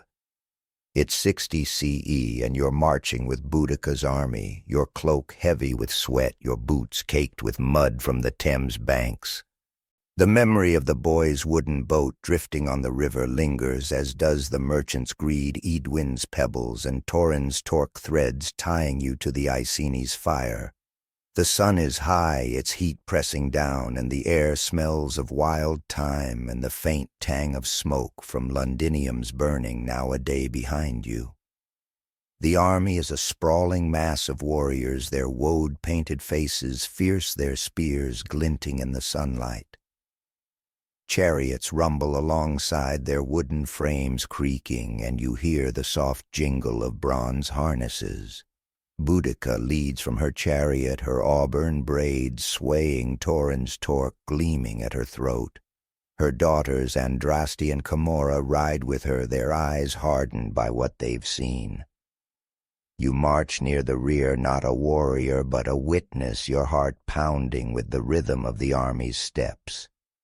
The ground is uneven, strewn with pebbles and roots, and you taste dust on your lips, gritty and dry. The chant of Andraste's name rises a steady pulse, but you sense the strain in the tribe's unity, the Iceni and Trinovantes bound by rage but fraying at the edges. An odd moment catches your eye. A warrior, his shield painted with a raven, stops to adjust his sandal, only to find a thorn lodged in the sole. He curses, hopping on one foot, and a nearby woman laughs, saying, "Careful, or Andraste'll think you're dancing for her." The warriors nearby chuckle, and you smile, thinking of the tripped spear in the clearing, the spilled wine in the Roman camp. These jests are lifelines easing the weight of the march. The warrior grins, pulling the thorn free, and mutters, "Better a thorn than a Roman arrow." His quip lightens the mood, but you notice his shield hand trembling, a reminder of the fear beneath the bravado. You pass a small stream, its water glinting in the sun, and see Edwin there filling clay jugs. She hands one to you, the water cool and tasting faintly of earth. "Keep moving," she says, her red hair tied back, her face smudged with dust. "Verulamium's not Camulodunum, they'll fight harder." You nod, thinking of her pebbles in the grove, her bandages in the ruins. "Any hares leading us today?" you ask, echoing the jest from the march to Camulodunum. She smirks, saying, "Only if they've learned to carry spears." Her humor grounds you, a thread of the Iceni's spirit woven into this endless march. Then a stranger appears, a Roman deserter, his armor discarded, his tunic torn. He stumbles from the bushes, hands raised, his Latin accent thick as he begs for mercy. "I know their plans," he says, his voice shaking. "Verulamium's walls are strong, but their hearts are not." The warriors surround him, spears lowered, and Boudica dismounts, her gaze sharp. "Speak," she says, and he talks of Roman fear, of Suetonius still in Anglesey, of Verulamium's divided loyalties. The warriors murmur, some eager to trust, others suspicious. You feel the tension, the fragile alliance teetering. Boudica spares him, sending him to the rear under guard, but his words linger, a spark of doubt in the army's fire. Historians debate the role of such deserters in Boudica's campaign. Tacitus mentions Roman defectors aiding the rebels, suggesting they shared tactical knowledge, while Dio Cassius is silent, implying the tribes relied on brute force. Archaeological finds Roman weapons in rebel sites hint at defections, but was this man a spy, a traitor, or a desperate survivor? The truth is unclear, buried in the dust of this road. You feel that ambiguity now, watching the deserter led away his fate, uncertain the army's unity strained by his presence. The march continues, the hills giving way to flatter land, the air growing heavier with the scent of grain fields and distant smoke. Verulamium lies ahead its walls, a faint smudge on the horizon, and you feel the army's pace quicken, driven by Boudica's resolve. The deserter's words have spread, sowing both hope and suspicion. You overhear a Trinovante's warrior muttering, "If Romans turn on Romans, what's to stop us turning on each other?" His doubt echoes the elder's warning in the clearing, and you think of the fragile threads holding the tribes together. Taurin's torque, Edwin's water, the clay figure. The army is a storm, but storms can break as well as destroy. You pass a cluster of warriors resting by the stream, their spears propped against a tree. Aloria is among them, her boar-painted shield leaning nearby, her hands busy sharpening a blade. "Think this'll cut through Verulamium's taxes?" she asks, catching your eye, her grin sharp as her knife. You laugh, remembering her jests about spears and ghosts, and say, "Only if they're made of gold." Her laughter mingles with the stream's gurgle, a moment of lightness in the march's grind. But then you notice the young warrior with the bone charm, his face pale, staring at the deserter in the distance. "Can we trust him?" he asks, his voice low. You shrug, thinking of the Roman soldier's kindness in Londinium, the spilled wine in the camp, small acts that blur the line between friend and foe. The army camps for the night, the ground hard beneath your cloak, the air cooling as stars prick the sky. Fires are lit, their smoke curling upward, smelling of oak and dried herbs. You sit near Edwin, who's weaving a small charm from grass, her fingers deft despite the dust. "For luck," she says, tying it to her wrist, her voice echoing the pebble she gave Boudica. You think of Camora's clay figure, the boy's wooden boat, and wonder if these talismans hold power or just hope. A warrior nearby, his raven shield propped up, strums a crude lyre, the notes soft but haunting. "Better than Roman trumpets," he says, drawing a chuckle from the group. You smile, thinking of Senric's cow, smarter than a legion, and feel the army's spirit holding, if only for now. Historians still argue over the deserter's impact. Some see him as a key to Boudica's success, offering insider knowledge of Verulamium's defenses, while others dismiss him as a footnote, the rebels' momentum driven by numbers and rage. The scattered Roman artifacts in rebel camps, swords, buckles, coins, suggest contact, but the extent of betrayal remains a mystery. You feel that uncertainty here, lying by the fire, the deserter's shadowed figure at the camp's edge. The air smells of smoke and earth, and you trace the rough edge of a stone in your hand, thinking of Edwin's pebbles, the hair on the march, the torque's gleam. As sleep creeps in, the lyre's notes fade, replaced by the soft rustle of leaves and the distant hoot of an owl. You think of Boudica, her chariot, still her eyes fixed on Verulamium. The deserter's words, Aloria's blade, the warrior's song, they weave a tapestry of hope and doubt, of fire and fear. Sleep tugs at you, pulling you toward dreams of walls and warriors, of a queen's vengeance meeting stone. Remember the deserter's plea, you think, as your eyes grow heavy. Even enemies can shift the tide. The night is quiet now, save for the fire's crackle and the stream's gentle flow. You lie on the hard ground, the grass charms scent faint in the air, and let the darkness take you. Boudica's army marches on Verulamium, waiting like a lamb before the storm. Sleep now and let the dream carry you forward. You wake to the acrid sting of smoke, the air heavy with the scent of charred wood and burning thatch.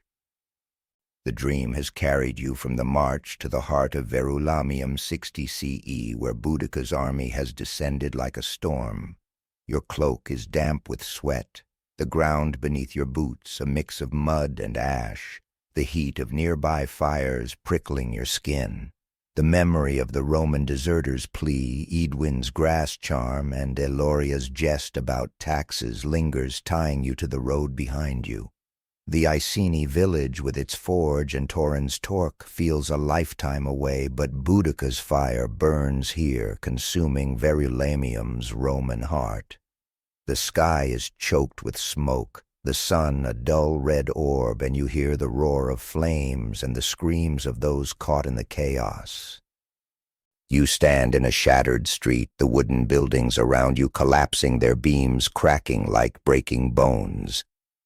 Warriors swarm through the city, their woad-painted faces fierce, their spears and swords bloodied. Boudica's chariot cuts through the smoke, her auburn braids, wild Taurin's torque gleaming at her throat. Her daughters, Andraste and Camorra, are with her, their faces set with a quiet fury that mirrors their mothers. You move cautiously, staying low, the air thick with the stench of burning grain and melting pitch. The ground is littered with broken amphorae, scattered coins, and the remnants of Roman lives, torn cloth, a child's sandal, a cracked bronze lamp. You think of Eloria's looted lamp in Camulodunum, the boy's wooden boat in Londinium, small threads weaving through this destruction. An odd moment catches your attention amidst the chaos. A young girl no older than Camorra darts through the smoke, clutching a small wooden horse, its paint chipped but bright. She pauses, hiding behind a crumbling wall, and whispers to the toy, "Don't be scared, we'll get through."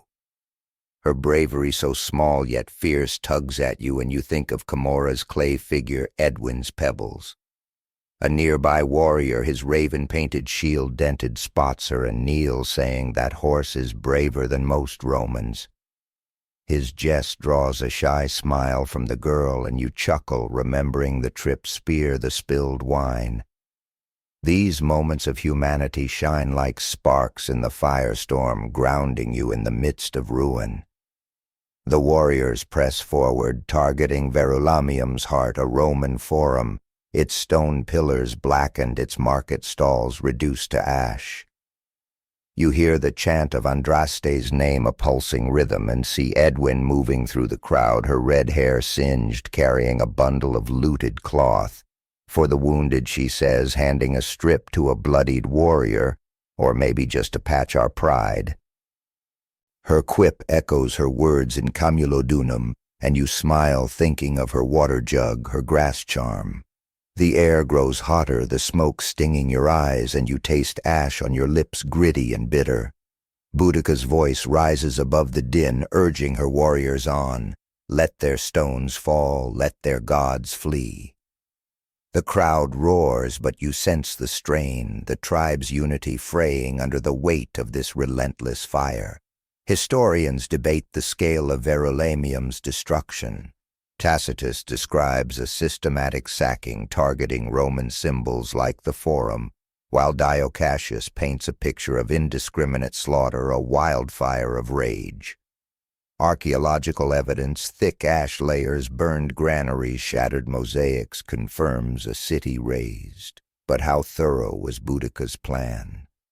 Was it a calculated strike or a chaotic surge?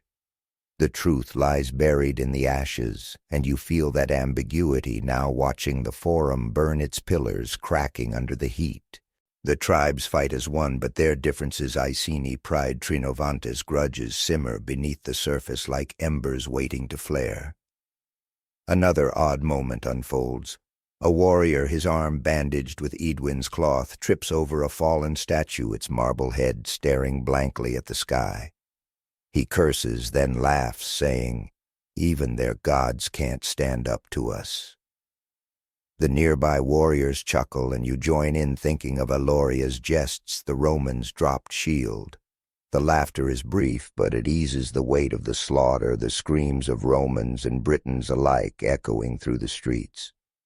The girl with the wooden horse is gone now, vanished into the smoke, and you hope she's found safety, her small act of courage a light in this darkness. You move through the ruined streets, the ground uneven with debris, the air thick with the stench of charred flesh and smoldering wood. The fires are spreading, leaping from house to house, and you feel the heat on your face, the smoke burning your lungs. You see Boudica near the forum, her spear planted in the ground, her eyes scanning the chaos with a fierce calm. Her daughters stand close, Andraste clutching a short blade, Camorra still holding that blackened clay figure, its surface now cracked but unbroken. You think of the boy's wooden boat drifting on the Thames, and the girl's wooden horse, a small echo of defiance in a city undone. Edwin appears again, her bundle lighter now, her hands stained with ash and blood. She offers you a strip of cloth, saying, "For the smoke it'll choke you before the Romans do." You take it, wrapping it around your face, the coarse fabric a faint shield against the haze. "Think Andraste is enjoying this?" you ask, echoing her jests from the road. She smirks, her eyes tired but sharp. If she's not, she's missing a good show. Her humor, like the warrior's quip about the fallen statue, is a lifeline tying you to the Iceni's spirit. You think of Taurin's torque still gleaming on Boudica's neck, and wonder if it carries the weight of these ruins. The fighting slows as night falls, the sky a deep bruise of smoke and stars. You find a quiet corner near a collapsed wall, the stone warm from the fires, and sit your body aching from the day's weight. A warrior nearby, his raven shield propped against a charred beam, shares a loaf of looted bread, its crust hard but warm. "Better than Roman rations," he says, grinning, and you nod, thinking of Edwin's bread on the March Eloria's lamp in Camulodunum. These small acts, breadcloth jests, are the threads holding the army together even as Verulamium burns. Historians still argue over the destruction's extent. Some estimate thousands perished, others tens of thousands, the numbers blurred by ancient accounts and silent graves. Was Boudica's wrath focused on Roman power, or did it consume all in its path, Briton and Roman alike? The ash layers, the broken pottery, the melted bronze tell of a city erased, but the human cost remains a mystery. You feel that weight now sitting among the ruins, the air heavy with loss. The tribe's unity forged in the clearing holds for now, but you sense its fragility like a rope stretched to breaking. You think of the Iceni village of Godric's forge, its hammer silent now, of the grove where Edwin prayed. The girl's wooden horse, the warrior's laughter, the deserter's plea, they weave through your mind, fragments of a people fighting for their name. Sleep tugs at you, pulling you toward dreams of fire and ash, of a queen's spear-piercing stone. Remember the wooden horse you think as your eyes grow heavy. Even in ruin, courage gallops free. The night settles over Verulamium, the stars hidden by smoke, the only sound, the crackle of dying fires and the distant wail of a child. You lie against the warm stone, the cloth from Edwin still around your face, and let the darkness take you. Boudica's shadow looms her chariot, a chariot of fire, and you wonder what lies beyond these ashes. Sleep now and let the dream carry you forward. You wake to the soft thud of spears against earth, a rhythmic chant rising like a heartbeat in the dawn. The dream has pulled you from Verulamium's ashes to a wide plain, the air sharp with the scent of dew-soaked grass and crushed wildflowers. It's 60 CE, and you're among Boudica's army camped on the eve of their greatest challenge. Your cloak is heavy with the night's damp, your boots crusted with mud and ash from the march. The memory of the girl's wooden horse, Edwin's cloth, and Torin's torque lingers, tying you to the Iceni's fire now burning brighter than ever. The sky is a pale gray streaked with clouds, and you hear the distant lowing of cattle, a reminder of the village left behind. Boudica's army is a restless sea of woad-painted warriors, their spears glinting, their voices weaving prayers to Andraste. You stand near a low hill where Boudica has gathered her warriors for a final speech before facing Suetonius's legions. The ground is uneven, strewn with pebbles and tufts of heather, and the air smells of sweat and leather tinged with the faint smoke of campfires. Boudica stands tall in her chariot, her auburn braids loose, Torin's torque gleaming at her throat like a beacon. Her daughters Andraste and Camorra are beside her, their faces fierce but weary, the clay figure still clutched in Camorra's hand, its cracks a map of their journey. You feel the weight of this moment, the army's unity forged through fire but tested by the looming Roman steel. Boudica's voice rises clear and fierce. They took our lands, our honor, our blood. Today we take their pride. The warriors roar their spears, pounding the earth, and you feel the ground tremble beneath you. An odd moment breaks the tension. A warrior, his face painted with spirals, fumbles his shield, dropping it with a thud that echoes in the quiet before the cheer. He grins sheepishly, saying, "Meant to do that," waking Andraste up. The crowd laughs, and even Boudica's lips twitch a rare spark of warmth. You chuckle, thinking of the tripped spear, the spilled wine, the wooden horse, small stumbles that weave through this rebellion's heart. The warrior retrieves his shield, muttering, "Better than dropping my courage." His jest lightens the air, but you notice his hands shaking as he grips his spear, a reminder of the fear beneath the defiance. Edwin moves through the crowd, her red hair tied back, carrying a basket of small charms, woven grass-etched stones like the pebble she gave Boudica. She hands one to you, a tiny spiral-carved stone, saying, "For strength, not just luck." You take it, the stone cool in your palm, and think of her cloth in Verulamium, her water on the march. "Think Andraste needs one too?" you ask, echoing her humor from the road. She smirks, saying she's got Boudica, that's enough. Her quip grounds you a thread of the Iceni's spirit, and you tuck the stone into your cloak, feeling its weight beside your heart.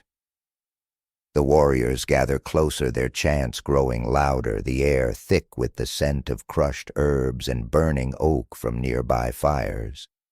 A Trinovante's elder, his cloak heavy with raven feathers, raises a concern. Suetonius chooses his ground well, narrow valleys, disciplined lines. "Can we break them?" Boudica's response is sharp. "We break their spirit, and their lines will follow." Her words ignite the crowd, but you sense the doubt, the fragile alliance straining under the weight of what's to come. You think of the Roman deserter's plea, the fragile unity on the road, and wonder if Boudica's fire can hold against Rome's order. Historians debate Boudica's leadership in this moment. Tacitus portrays her as a charismatic figure rallying disparate tribes with passion, while Dio Cassius suggests her strategy was simplistic, relying on numbers over tactics. Archaeological finds, scattered weapons, burned camps hint at a massive but unwieldy force. But was Boudica a visionary or a desperate leader? The truth lies hidden in the chants and spears, and you feel that ambiguity now standing among the warriors, the air heavy with resolve and fear. The plain stretches wide, but the battle ahead feels narrow, a clash of wills as much as steel. You linger on the hill, the warriors' chants fading into a low hum, the air cooling as the sun climbs higher. The plain is alive with movement, warriors sharpening blades, chariots being checked, children weaving through the ranks with water and bread. You see Aloria nearby, her boar-painted shield propped against a rock, her hands busy tying a leather strap to her spear. "Think this'll scare the Romans?" she asks, catching your eye, her grin sharp as ever. You nod, remembering her jests about taxes and ghosts, and say, "If not, your aim will." She laughs the sound, bright against the growing tension, and you think of Senric's cow, smarter than a legion, a stubborn spark in the Iceni's heart. The camp is a patchwork of tribes, their banners, ravens, boars, hares fluttering in the breeze. You notice the young warrior with the bone charm, his spear now mended, his face set with a quiet resolve. He's tying another charm to his belt, a small bone etched with spirals, and you think of Edwin Stone, the clay figure, the wooden horse. These talismans are the army's pulse, binding them to their gods and each other. But the Trinovantes elder's words linger, his doubt about Suetonius's tactics a shadow over the camp. You overhear another warrior, his voice low, saying, "If we falter, the Romans, won't they fight like machines?" His fear mirrors your own, and you clutch Edwin's stone tighter, its edges pressing into your palm. As noon approaches, the air grows warmer, the scent of grass and sweat mingling with the smoke of campfires. Boudica moves through the ranks, her presence like a flame steadying the warriors. She stops by a group of young fighters, their faces barely bearded, and speaks softly, her words lost to the wind but her tone fierce. Camorra follows her clay figure tucked into her belt, and you see her hand a small flower to a warrior, a gesture so tender it feels out of place. You think of the girl in Verulamium, her wooden horse a beacon of courage, and wonder if Camorra's flower carries the same weight. Historians still puzzle over Boudica's ability to lead. Some see her as a symbol, her personal pain uniting the tribes, while others argue she was a tactician choosing her moment to strike. The scattered remains of rebel camps, broken spears, charred bones, suggest a force driven by passion, but lacking discipline. Yet Boudica's presence here, her voice, her torque, speaks of something more. You feel that tension now, watching her rally her people, the plain alive with their hope and fear. The battle looms, and you sense the army's heart beating, fragile but fierce like the stone in your hand. You find a spot near a smoldering fire, the ground soft with grass, and sit the air heavy with the scent of burning herbs and leather. The chants rise again, a hymn to Andraste, and you see Edwin weaving another charm, her fingers deft despite the dust. For the fight, she says, tying it to a warrior's spear. You think of the deserter's plea, the spilled wine, Aloria's shield, threads of defiance weaving through this army. Sleep tugs at you, pulling you toward dreams of spears and valleys of a queen's voice against Rome's steel. Remember Camorra's flower, you think, as your eyes grow heavy. Even in war, small things bloom. The night settles over the plain, the stars faint through the clouds, the only sound the crackle of fires and the distant howl of a wolf. You lie on the grass, Edwin Stone in your hand, and let the darkness take you. Boudica's army stands ready, their defiance a fire that burns against the coming storm. Sleep now, and let the dream carry you forward. You wake to the sharp clank of armor, the sound pulling you from dreams of Boudica's fiery speech and Camorra's delicate flower. The air is cool, heavy, with the scent of damp earth and pine, and you find yourself in a Roman camp once more, perched in a narrow valley in 60 CE. Your dream has shifted, placing you among Suetonius Paulinus's legions, their tents aligned in precise rows, the ground packed hard by disciplined boots. Your cloak is gone, replaced by a Roman tunic, its linen coarse against your skin, and your boots feel heavy with the weight of iron studs. The memory of Edwin's spiral-carved stone, Eloria's boar-painted shield, and the warrior's dropped shield lingers, tying you to the Iceni's defiance, but now you stand on the other side, where Rome's steel prepares to meet Boudica's fire. The valley is hemmed by wooded hills, the air sharp with the tang of resin and the faint smoke of morning fires. The sun is low, casting long shadows across the camp, glinting off polished helmets and spear tips. Suetonius, his hawkish face set with resolve, stands before a wooden platform addressing his legions. His voice is steady, cutting through the morning chill. They are many, but we are Rome. Their rage will break against our discipline. The soldiers stand in neat ranks, their shields gleaming, but you sense their unease, a murmur beneath the clank of armor. The scent of oiled leather and roasting barley fills the air, grounding you in this moment of tense anticipation. An odd moment breaks the camp's order. A soldier tasked with securing a supply cart fumbles a rope, sending a sack of grain tumbling to the ground. The dust rises, and a nearby centurion barks, "Careful, or you'll feed the Britons before we fight them." The soldiers laugh a brittle sound, and you smile, thinking of the spilled wine in the earlier camp, the tripped spear in the clearing. Even here in Rome's machine, human clumsiness persists, a thread weaving back to the Iceni's jests. The soldier, red-faced, mutters, "At least it's not my sword." His quip lightens the mood, but the weight of the coming battle presses down the valley's narrowness, a cage for both sides. You move through the camp, the ground uneven under your boots, the air growing warmer as the sun climbs. Soldiers sharpen gladii their blades, scraping with a rhythmic whine, and you hear snippets of talk, fear of Boudica's numbers, rumors of her chariot, whispers of Camulodunum and Londinium's ashes. A centurion, his helmet dented from some past fight drills, his men shouting, "Hold the line, or we'll all be singing to their goddess." You think of Edwin's chant to Andraste, the clay figure in Camora's hand, and feel the clash of worlds, Roman order against Briton fire. The camp's precision is a stark contrast to the Iceni's chaotic passion, and you wonder which will prevail. Historians debate Suetonius's choice of this valley, often called the Battle of Watling Street. Tacitus praises its narrowness, ideal for Roman tactics, forcing Boudica's larger force into a bottleneck, while Dio Cassius suggests it was a desperate stand, Suetonius cornered by his delay in Anglesey.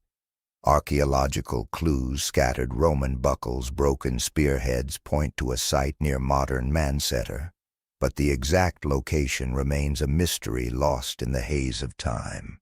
You feel that uncertainty now, standing among the legions, the valley's walls looming, the air heavy with the scent of pine and fear. Suetonius's strategy is clear, but is it enough? Another odd moment unfolds. A young recruit, his armor 2 large trips while carrying a stack of javelins, the weapons clattering to the ground. The centurion sighs, saying, "If you trip in battle, pray it's toward the enemy." The recruits laugh, and you chuckle, thinking of Eloria's jest about taxing spears, the warrior's fumbled shield. The recruit scrambles to gather the javelins, muttering, "Better now than tomorrow." His words carry a quiet courage, and you think of the wooden horse in Verulamium, the boy's boat in Londinium, small acts of resilience in the face of ruin. You linger near the platform, the air now thick with the scent of oiled weapons and sweat, the soldiers' movements precise but tense. Suetonius walks among his men, his presence steadying, his eyes scanning the valley slopes as if he can see Boudica's army approaching. The camp is a hive of preparation, shields, stacked javelins, bundled horses snorting as they're saddled.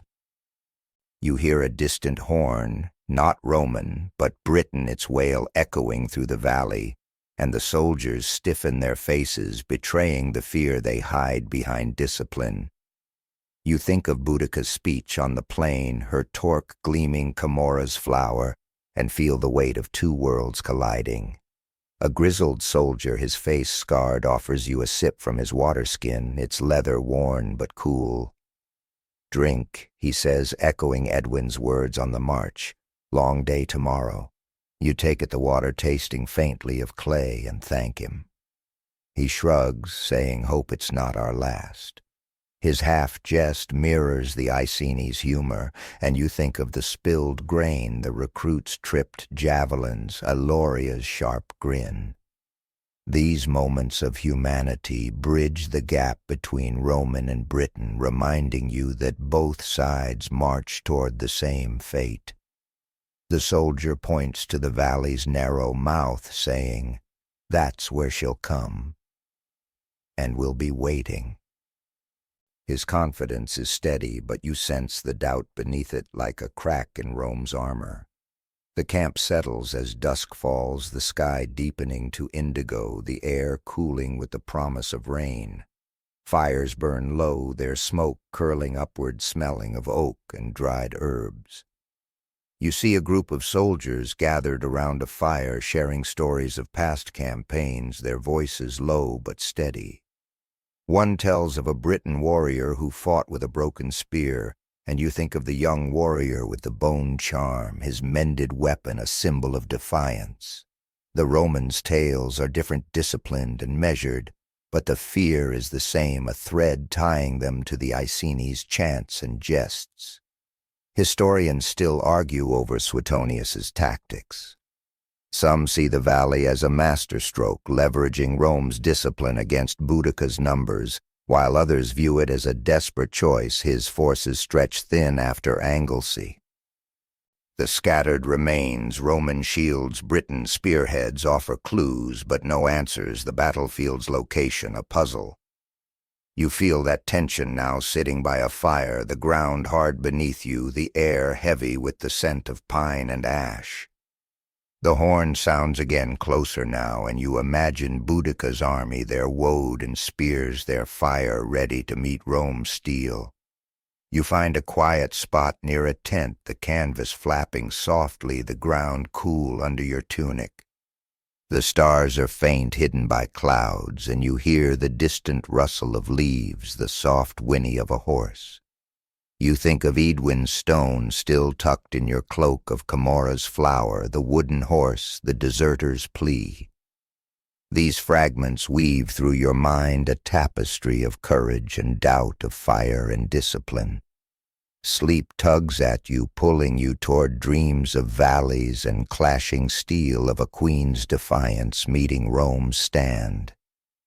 Remember the tripped javelins, you think, as your eyes grow heavy. Even the disciplined stumble.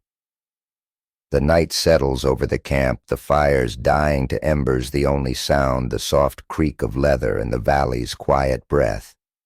You lie on the hard ground, the water-skin's clay taste lingering, and let the darkness take you. Suetonius's legions stand ready, their shields a wall against Boudica's storm. Sleep now and let the dream carry you forward. You wake to the blare of a Roman trumpet, sharp and urgent, cutting through the dawn's quiet. The dream has pulled you deeper into the narrow valley, 60 CE, where Suetonius's legions face Boudica's vast army. The air is crisp heavy with the scent of damp grass and oiled metal, and you stand among the Roman ranks, your tunic itching, your boots sinking into the soft earth. The memory of the tripped javelins, Edwin's spiral-carved stone, and Camora's flower lingers, tying you to the Iceni's fire, but now you're caught in the clash of worlds, Rome's steel against Boudica's storm.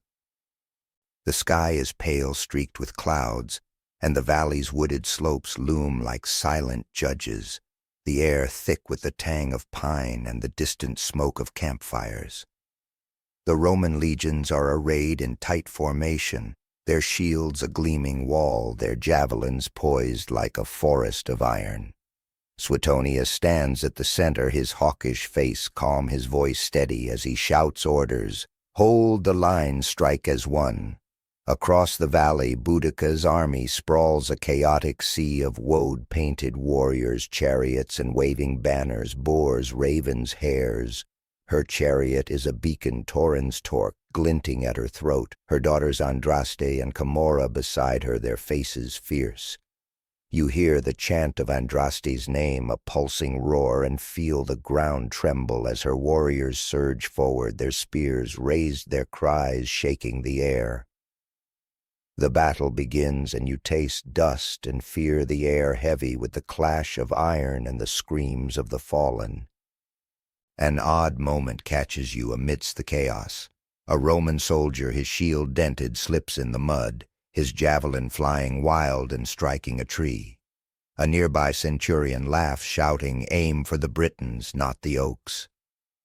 The soldiers nearby chuckle, a brittle sound swallowed by the battle's roar, and you smile, thinking of the spilled wine, the tripped spear, Aloria's jests. Even here in the heart of slaughter, human error persists, a thread weaving through the chaos. The soldier scrambles up, muttering, "At least the tree won't fight back." His quip is a spark of light, but the weight of the battle presses down the air, thick with the coppery scent of blood and the acrid sting of smoke. The Iceni charge crashes against the Roman line, a wave breaking on stone. You see Boudica, her spear flashing, urging her warriors forward, her voice afire in the din. "For our kin, for our gods." Her army is vast, but the valley's narrowness traps them, their chariots tangling, their numbers a liability.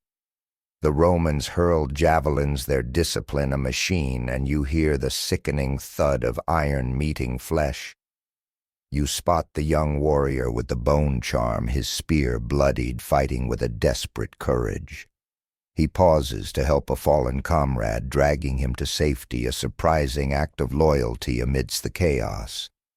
You think of the Roman woman spared in Camulodunum, the girl's wooden horse, and wonder if such acts can outlast this bloodbath. Historians debate the Battle of Watling Street's details. Tacitus claims Rome's discipline triumphed their tight formation and javelin volleys decimating Boudica's unwieldy force, while Dio Cassius emphasizes the rebels' sheer numbers, suggesting a closer fight. Archaeological finds, broken weapons, mass graves near Mancetter confirm a brutal clash, but the exact site remains elusive, a puzzle of scattered bones and rusted iron. Was it Suetonius's genius or Boudica's miscalculation?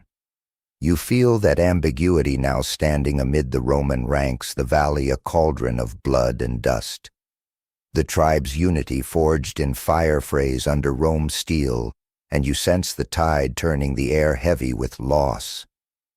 Another odd moment unfolds. A Briton warrior, his raven shield splintered, hurls a stone at a Roman, missing and hitting a chariot wheel instead. The wheel cracks and the driver curses, shouting, "Andraste's aim, not mine." The nearby rebels laugh, a fleeting spark in the chaos, and you chuckle, thinking of Edwin's quips, the spilled grain in the camp. The warrior grabs another stone, his grin fierce, and you see the Iceni's spirit burning even as their line falters. The Romans press forward, their shields locked, and you feel the battle's rhythm, shifting Boudica's fire, meeting an unyielding wall. You move back, staying low, the ground slick with mud and blood, the air thick with the stench of sweat and iron. The Roman line holds firm, their javelins raining down, while Boudica's warriors struggle, their chariots bogged in the valley's narrow mouth. You see Edwin in the distance, her red hair aflash through the smoke, carrying water to the wounded. She kneels by a fallen warrior, offering a jug, her voice soft but steady. "Drink, keep fighting." You think of her cloth in Verulamium, her grass charm on the march, and feel a pang for her courage, a thread of the Iceni's heart. Any hairs today, you call, echoing her jest from the road. She smirks, shouting back, "Only if they've learned to dodge javelins." Her humor is a lifeline, and you clutch the spiral-carved stone in your cloak, its edges grounding you. The battle rages the air, a cacophony of screams and clashing steel. You see Aloria, her boar-painted shield raised, fighting near Boudica's chariot. She parries a Roman blade, shouting, "Tax this, you dogs," her jest sharp, as her spear draws a laugh from nearby warriors, and you smile, thinking of her lamp in Camulodunum, her knife in the village. But the Romans advance their discipline relentless, and you see the young warrior with the bone charm fall, his spear broken, his charm lost in the mud. His loyalty, his courage are swallowed by the tide, and you feel the weight of loss, the Iceni's fire flickering against Rome's steel. Boudica's chariot wheels through the chaos, her voice still rising, urging her warriors to hold. Her daughters fight beside her, Andraste's blade, flashing, Camorra clutching her cracked clay figure like a talisman. You think of the wooden horse, the boy's boat, small acts of defiance now buried in this slaughter. The Romans' javelins keep falling, their shields a moving wall, and you see the rebel line, buckle warriors falling back, their chants to Andraste faltering. The valley is a trap, just as Suetonius planned, and you feel the battle's tide turning the air heavy with dust and despair. Historians puzzle over the battle's scale. Some estimate Boudica's army at tens of thousands, others far more, while Roman numbers, perhaps 10,000, seem impossibly small. Tacitus claims a decisive Roman victory with minimal losses, but Dio suggests heavier casualties, the fight closer than Rome admitted. The graves, the broken weapons offer clues, but no certainty, the valley's location a shadow in history. You feel that weight now, watching the rebels falter, the ground slick with their blood. The tribe's unity, so fierce in Verulamium, crumbles under Rome's discipline, and you wonder if Boudica's fire can burn on. You find a quiet spot behind a fallen log, the wood rough against your back, the air thick with smoke and the coppery tang of blood. The battle's roar fades slightly here, but you hear Boudica's voice still calling, still defiant. You think of Edwin's water, Aloria's shield, the warriors' loyalty, threads of a people fighting for their name. Sleep tugs at you, pulling you toward dreams of dust and steel, of a queen's fire against a Roman wall. Remember the warriors' loyalty, you think, as your eyes grow heavy.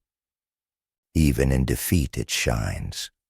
The night settles over the valley, the stars hidden by smoke, the only sound the cries of the wounded and the distant clank of Roman armor. You lie against the log, Edwin's stone in your hand, and let the darkness take you. Boudica's army fights on, but the tide is turning, and you wonder what the dawn will bring. Sleep now and let the dream carry you forward. You wake to the harsh clang of iron against iron, the air thick with the stench of blood and sweat pulling you back into the narrow valley of 60 CE. The Battle of Watling Street rages on the ground beneath your boots, slick with mud and gore, your Roman tunic soaked with the valley's damp. The memory of the young warrior's loyalty, Edwin's spiral-carved stone, and Aloria's jest about taxing Roman blades lingers, tying you to the Iceni's fading fire. The sky is a bruised gray, heavy with smoke, and the valley's wooded slopes echo with the screams of the fallen and the relentless advance of Suetonius's legions.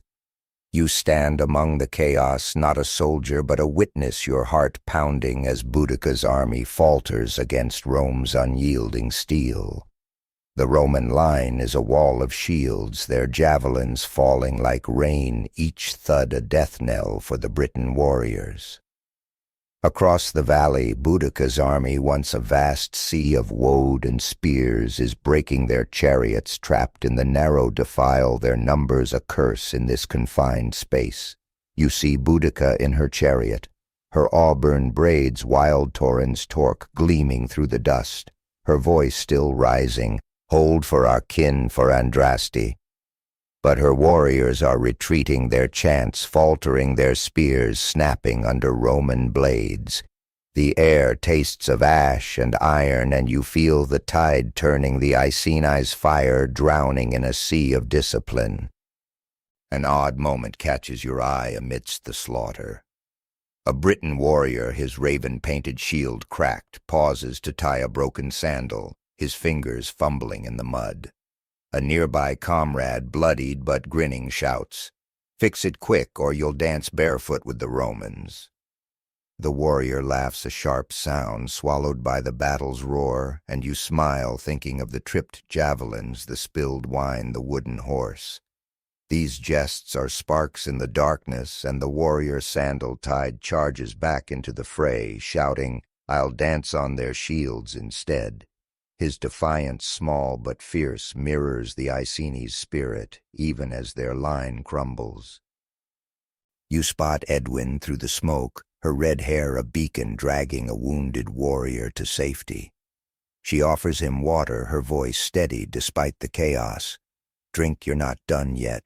You think of her cloth in verulamium, her grass charm on the march, and call out, still dodging hares echoing her jest from the road. She glances back, her smirk tired but sharp. Only if they've learned to throw javelins. Her humor grounds you, a thread of the Iceni's heart, but you see the strain in her eyes, the weight of a battle slipping away.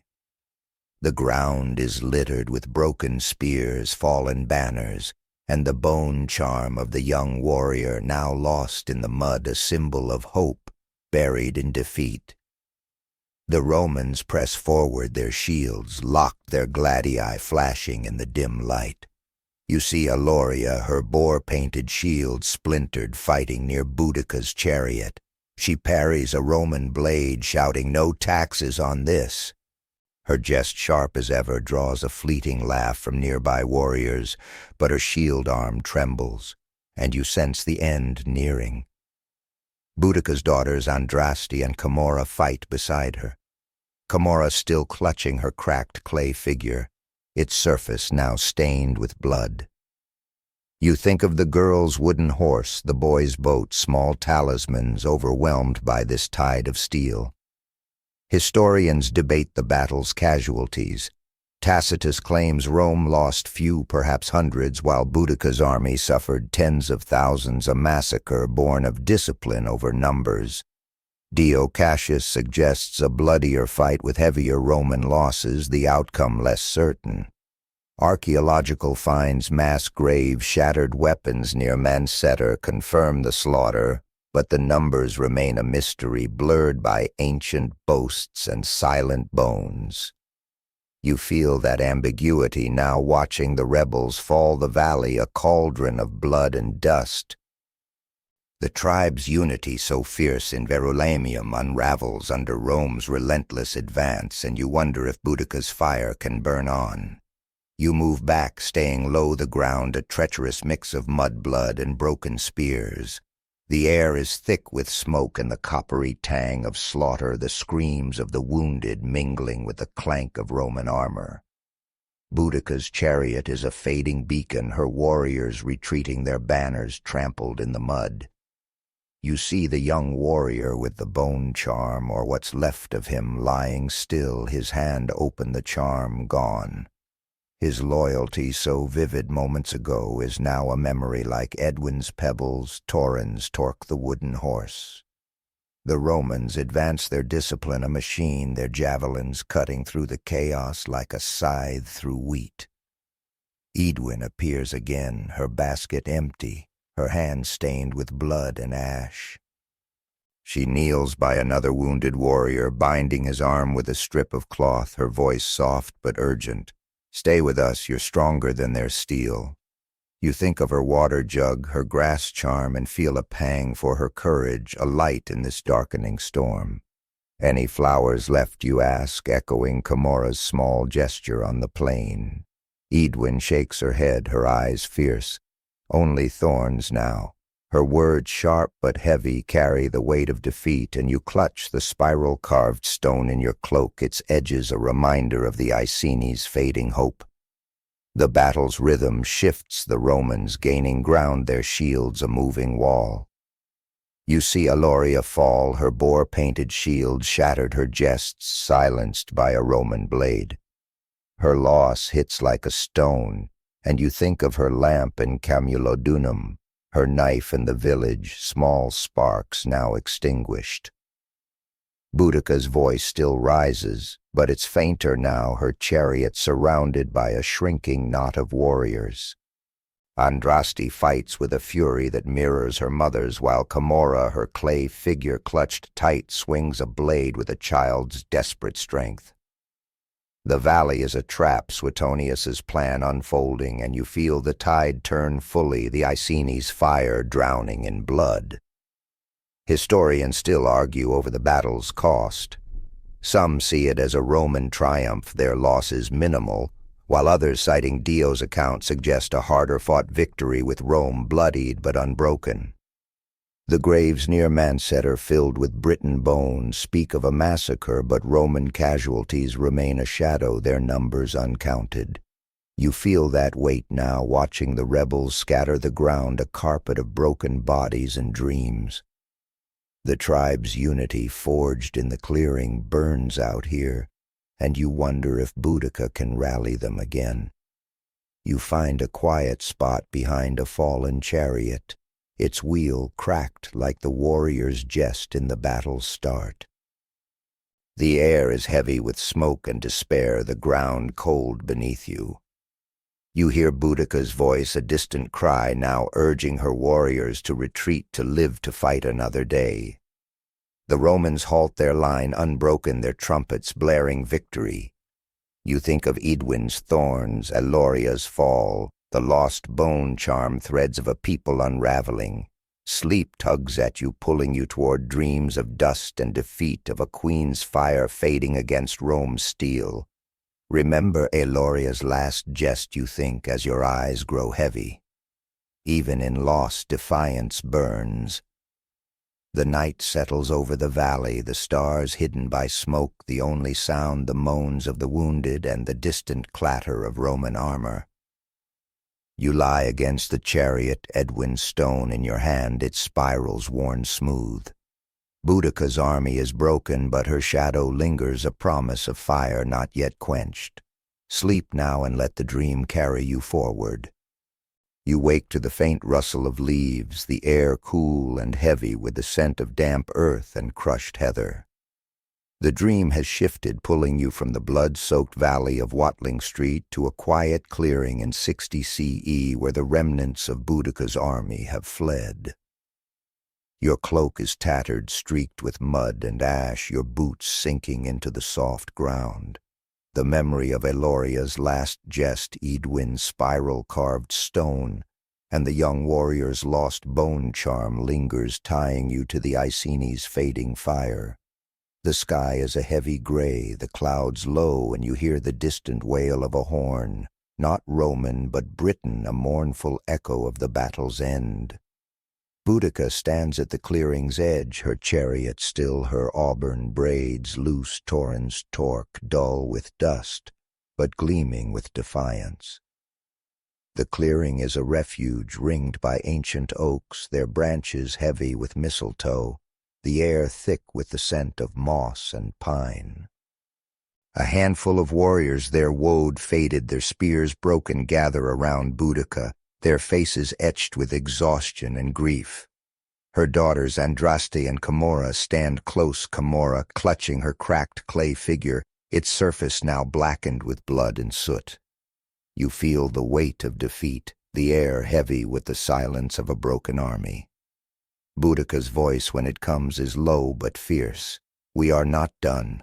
The gods still walk with us. Her words are a spark, but the fire is weak, the tribe's unity shattered in the valley's slaughter. An odd moment breaks the somber quiet.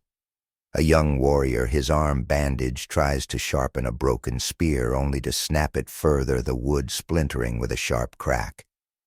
He laughs a hollow sound and says, "Guess I'll throw splinters at the Romans now." The warriors nearby chuckle, a faint echo of Aloria's jests. the tripped javelins, the spilled wine. You smile, thinking of Edwin's quips, the wooden horse in Verulamium. The warrior tosses the broken spear aside, muttering, "Better than nothing." His defiance, small but stubborn, is a thread of the Iceni spirit holding fast against despair. Edwin appears, her red hair tangled, her hands stained with ash. She kneels by a wounded warrior, binding his leg with a strip of cloth, her voice soft. "Rest now, you've fought enough."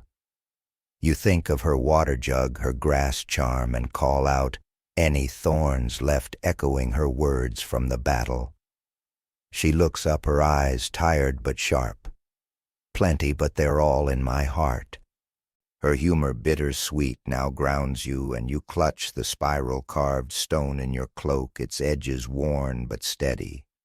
You see Camorra nearby, her clay figure set on a flat stone, an offering to Andraste, and you wonder if the goddess still listens. Boudica steps forward, her spear planted in the earth, her gaze sweeping the clearing. "We fought for our kin, our lands, our gods," she says. "If this is our end, let it be ours, not theirs." Her words are a farewell, and you feel a chill, the air heavy with the scent of damp leaves and coming rain. A warrior, his raven shield shattered, whispers, "Will she fight on, or is this it?" The question hangs unanswered, and you think of the Roman deserter's plea, the young warrior's loyalty, the fragile threads of the tribe's alliance now frayed to breaking. Historians debate Boudica's fate after Watling Street. Tacitus claims she took poison, choosing death over capture, while Dio Cassius suggests she fell ill, her body broken by defeat. No grave marks her end. No artifacts confirm her choice, leaving scholars to argue over myth and memory. Did she die free, or was she taken? You feel that mystery now standing in the clearing, the oaks whispering secrets the wind can't carry. Boudica's presence, her torque, her daughters, holds the remnants together, but the fire is fading, the air thick with loss. You linger in the clearing, the air growing colder, the oak's shadows stretching long as the day fades. The warriors are quiet now, their faces hollow, their spears propped against trees like weary sentinels. Boudica moves among them, her steps slow but deliberate, her hand resting briefly on a warrior's shoulder, her eyes meeting each gaze. You see Andraste, her blade sheathed, helping a wounded comrade, her face a mirror of her mother's resolve. Camorra kneels by the stone, whispering to her clay figure, her voice too soft to hear. The moment is tender, a mother and daughters bound by loss, and you think of the girl's wooden horse, the boy's boat, small talismans now buried in the ashes of war. Edwin sits nearby, weaving a new charm from grass and twigs, her fingers deft despite the weight of defeat. She offers you a small woven knot, saying, "For memory, not just strength." You take it, the grass rough but warm, and think of her pebbles, her cloth, her thorns. "Any hairs to guide us now?" you ask, echoing the march to Camulodunum. She shakes her head, her smirk faint. "They've all run to Andraste." Her jest, though heavy, is a spark, and you tuck the knot beside the spiral-carved stone, feeling their combined weight in your cloak. The air smells of rain and earth, and you hear the soft drip of water from the oaks, a rhythm like a slowing pulse. A warrior, his arm still bandaged, stands and sings a low hymn to Andraste, his voice cracked but steady. The others join their voices, weaving a fragile tapestry, and you think of the warrior's broken spear, his splintered jest. Another warrior, his face streaked with woad, laughs softly, saying, "If we sing loud enough, maybe the Romans will flee." The chuckle is weak, but it echoes Eloria's defiance, Senric's cow, the tripped javelins. These moments hold the clearing together, a fading fire against the coming dark. Boudica kneels by Camorra, her hand gentle on her daughter's shoulder, and whispers something you can't hear. She takes the clay figure, placing it in her own belt, a final act of protection. The gesture is so human, so small, that it pierces you, and you think of Torrens Torque, the wooden horse, the deserter's plea. Historians puzzle over Boudica's end-poison illness or capture. Some argue her death was a final defiance, others that it was despair. The lack of a body, a grave, fuels the debate, the truth lost in the mist of this clearing. You feel that weight now, watching Boudica rise her spear, steady her eyes fixed on a horizon you can't see. The clearing grows quiet, the hymn fading, the air heavy with the scent of rain and pine. You find a spot beneath an oak, the bark rough against your back, the ground soft with moss. The warriors settle, some sleeping, others staring into the dusk. You think of Edwin's woven knot, Comora's clay figure, the warrior's song threads of a people unbowed but broken. Sleep tugs at you, pulling you toward dreams of oaks and fading fires of a queen's last stand against Rome's shadow. Remember Boudica's farewell, you think, as your eyes grow heavy. Even in defeat it burns. The night settles over the clearing, the stars hidden by clouds, the only sound the drip of rain and the distant howl of a fox. You lie against the oak, Edwin's knot and stone in your hand, and let the darkness take you. Boudica's shadow lingers, her torque a fading gleam, her daughters a promise of memory. Sleep now and let the dream carry you forward. You wake to the soft patter of rain on leaves, the air cool and heavy with the scent of wet earth and decaying oak.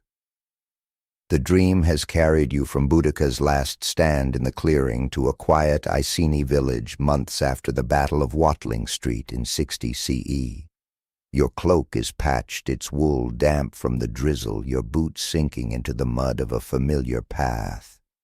The memory of Boudica's farewell, Edwin's woven knot, and Comora's clay figure lingers, tying you to the fire that once burned so fiercely. The sky is a heavy gray, the clouds low, and you hear the distant bleat of sheep, a faint echo of the village before the rebellion.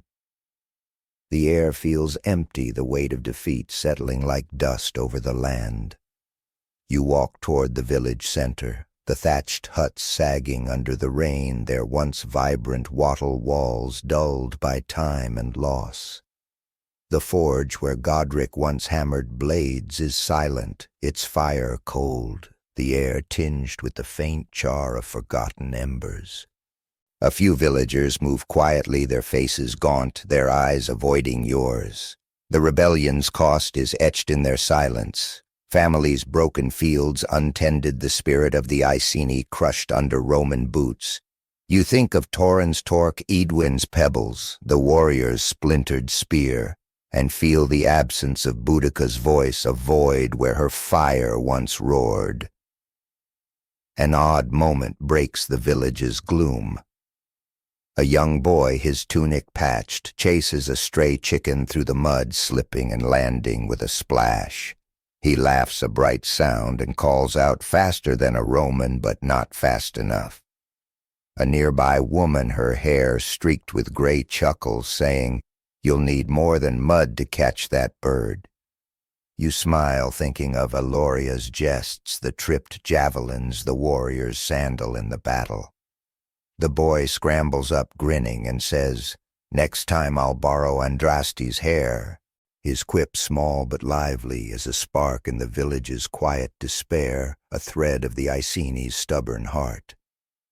You pause by the sacred grove, its oaks dripping with rain, the air thick with the scent of moss and damp bark.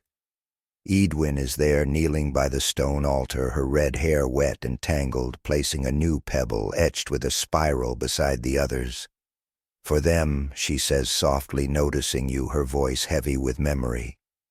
You think of her cloth in Verulamium, her water in the battle, and ask any thorns left echoing her words from the valley. She shakes her head, her eyes distant. Only roots now holding us to the earth. Her words more poetry than jest ground you, and you touch the spiral-carved stone in your cloak, its companion the woven knot, both heavy with the weight of loss. A Roman soldier appears at the grove's edge, his armor dull in the rain, his presence a reminder of Rome's grip. He's young, his face unscarred, and he nods politely, asking Edwin for water. She hands him a jug, her gaze steady but cold, and he thanks her, saying peace is better than fire. His kindness is unexpected, a flicker of humanity in the shadow of conquest. And you think of the Roman woman spared in Camulodunum, the soldier's kindness in Londinium. The soldier leaves, and Edwin mutters, "Peace," he says. "Tell that to our ghosts." Her quiet defiance echoes Boudica's farewell, and you feel the village's pulse faint but unbroken. Historians debate the rebellion's aftermath. Tacitus claims Rome imposed harsh reprisals, stripping the Iceni of land and freedom, while Dio Cassius suggests a more measured response, rebuilding to secure loyalty. Archaeological finds, burned settlements, hoarded coins hint at devastation, but the extent of Roman vengeance remains unclear. Did they crush the Iceni or allow them to limp on? You feel that ambiguity now, standing in the grove, the rain washing away the last traces of Boudica's fire. The village survives, but its spirit is a whisper, the air heavy with the scent of rain and regret. You linger in the grove, the rain a steady rhythm on the oaks, the air cool against your skin. Edwin rises, brushing mud from her knees, and walks toward the village, her pebble left as a silent prayer. You follow the path, slick the scent of wet heather mingling with the grove's mossy breath. The village feels smaller now, its huts fewer, its people moving like shadows. You pass the boy with the chicken, now feeding its scraps, his laughter a faint echo of the warrior's jests in the clearing. His mother, the gray-haired woman, watches him, her face softening, and you think of Comora's clay figure, the girl's wooden horse, small things that carry the weight of memory. The village center is quiet, the fire pit cold, its stones blackened by forgotten flames. A few elders sit under a sagging awning, weaving baskets, their fingers slow but steady. One, a man with a scarred cheek, looks up and says rain's good for the fields, but not for the heart. His words are heavy, but he smiles, adding, "At least it keeps the Romans indoors." You chuckle, thinking of Senric's cow, smarter than a legion, and Eloria's sharp grin. The elder's jest is a spark, a reminder that the Iceni's spirit, though bruised, still flickers. You sit near by the ground, damp, and trace the woven knot in your cloak, its grass now brittle but whole. A woman, her hands calloused, offers you a piece of barley bread, its crust hard but warm. "Eat," she says, echoing Edwin's words on the march. Life goes on even now. You take it, the bread's earthy taste grounding you, and thank her. She shrugs, saying better than Roman taxes. Her quip, soft but sharp, weaves back to Eloria's jests. The boy's chicken chased the warrior's splintered spear. These moments of defiance, small but stubborn, are the village's heartbeat keeping despair at bay. You think of the Roman soldier's kindness, his offer of peace, and wonder if it's a gesture or a chain. The rain slows the air, clearing the scent of wet earth sharper now. You walk to the blacksmith's forge, its silence a wound in the village's heart. Godric is gone, his hammer still, but you see his son, a boy no older than the chicken chaser, sweeping ash from the hearth. "For when we start again," he says, noticing you, his voice bright with hope. You think of Edwin's roots, the boy's laughter, and feel a faint warmth, a promise that the Iceni may yet rise. The air smells of charcoal and rain, and you touch the spiral-carved stone, its spirals a map of memory. Historians still puzzle over the Iceni's fate. Some argue Rome's reprisals were total, reducing the tribe to shadows, while others see signs of resilience, rebuilt huts, hidden hordes, suggesting a people who endured. The lack of Boudica's grave, the silence of the sources, fuels the debate, the truth buried in the mud of this village. You feel that weight now, standing by the forge, the rain a soft curtain between past and future. The soldier's kindness, Edwin's pebble, the boy's hope, they weave a tapestry of loss and survival of fire now banked but not extinguished. You find a quiet spot by a low wall, the stone cool against your back, the ground soft with moss. The village settles into dusk, the stars faint through the clouds, the only sound the drip of rain and the distant bleat of a sheep. You think of Boudica's farewell, Comora's clay figure, the warrior's song threads of a people unbroken but bent. Sleep tugs at you, pulling you toward dreams of rain and roots of a village holding fast against Rome's shadow. Remember the soldier's kindness, you think, as your eyes grow heavy. Even in defeat, humanity endures. The night settles over the village, the rain a gentle lullaby, the air heavy with the scent of earth and memory. You lie against the wall, Edwin's stone and knot in your hand, and let the darkness take you. Boudica's fire is gone, but its echoes linger, a promise of roots deep enough to hold. Sleep now and let the dream carry you forward.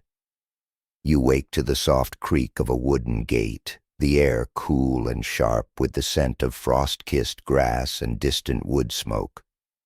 The dream has carried you forward, not to the Iceni village of 60 CE, but to a quiet hill overlooking its ruins years after Boudica's rebellion. It's a crisp autumn morning, the exact year blurred, perhaps 65 CE, perhaps later, your cloak heavy with dew, your boots crunching on fallen leaves. The memory of the Roman soldier's kindness, Edwin's woven knot, and the boy's hopeful sweeping of the forge lingers, tying you to the Iceni's stubborn heart. The sky is a pale blue streaked with wisps of cloud, and you hear the faint caw of a crow, a solitary note in the stillness. The village below is a ghost, its huts collapsed, its fields reclaimed by heather, but its spirit whispers in the wind. You stand on the hill, the grass beneath you brittle, the air tinged with the earthy tang of damp soil. The sacred grove where Edwin once prayed is overgrown, its oaks gnarled, their branches heavy with mistletoe.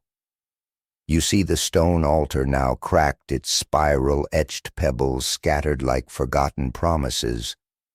The forge is a pile of stones, Godric's hammer long gone, but you imagine his son now grown, perhaps rebuilding elsewhere. The weight of memory presses down the rebellion's fire, reduced to embers, yet the hill feels alive as if Boudica's shadow still walks its slopes. You think of Taurin's torque, Comora's clay figure, the wooden horse, small things that carry the Iceni's name through time. An odd moment breaks the silence. A young girl, her hair braided with straw, skips across the hill, chasing a small dog that yaps at a rabbit.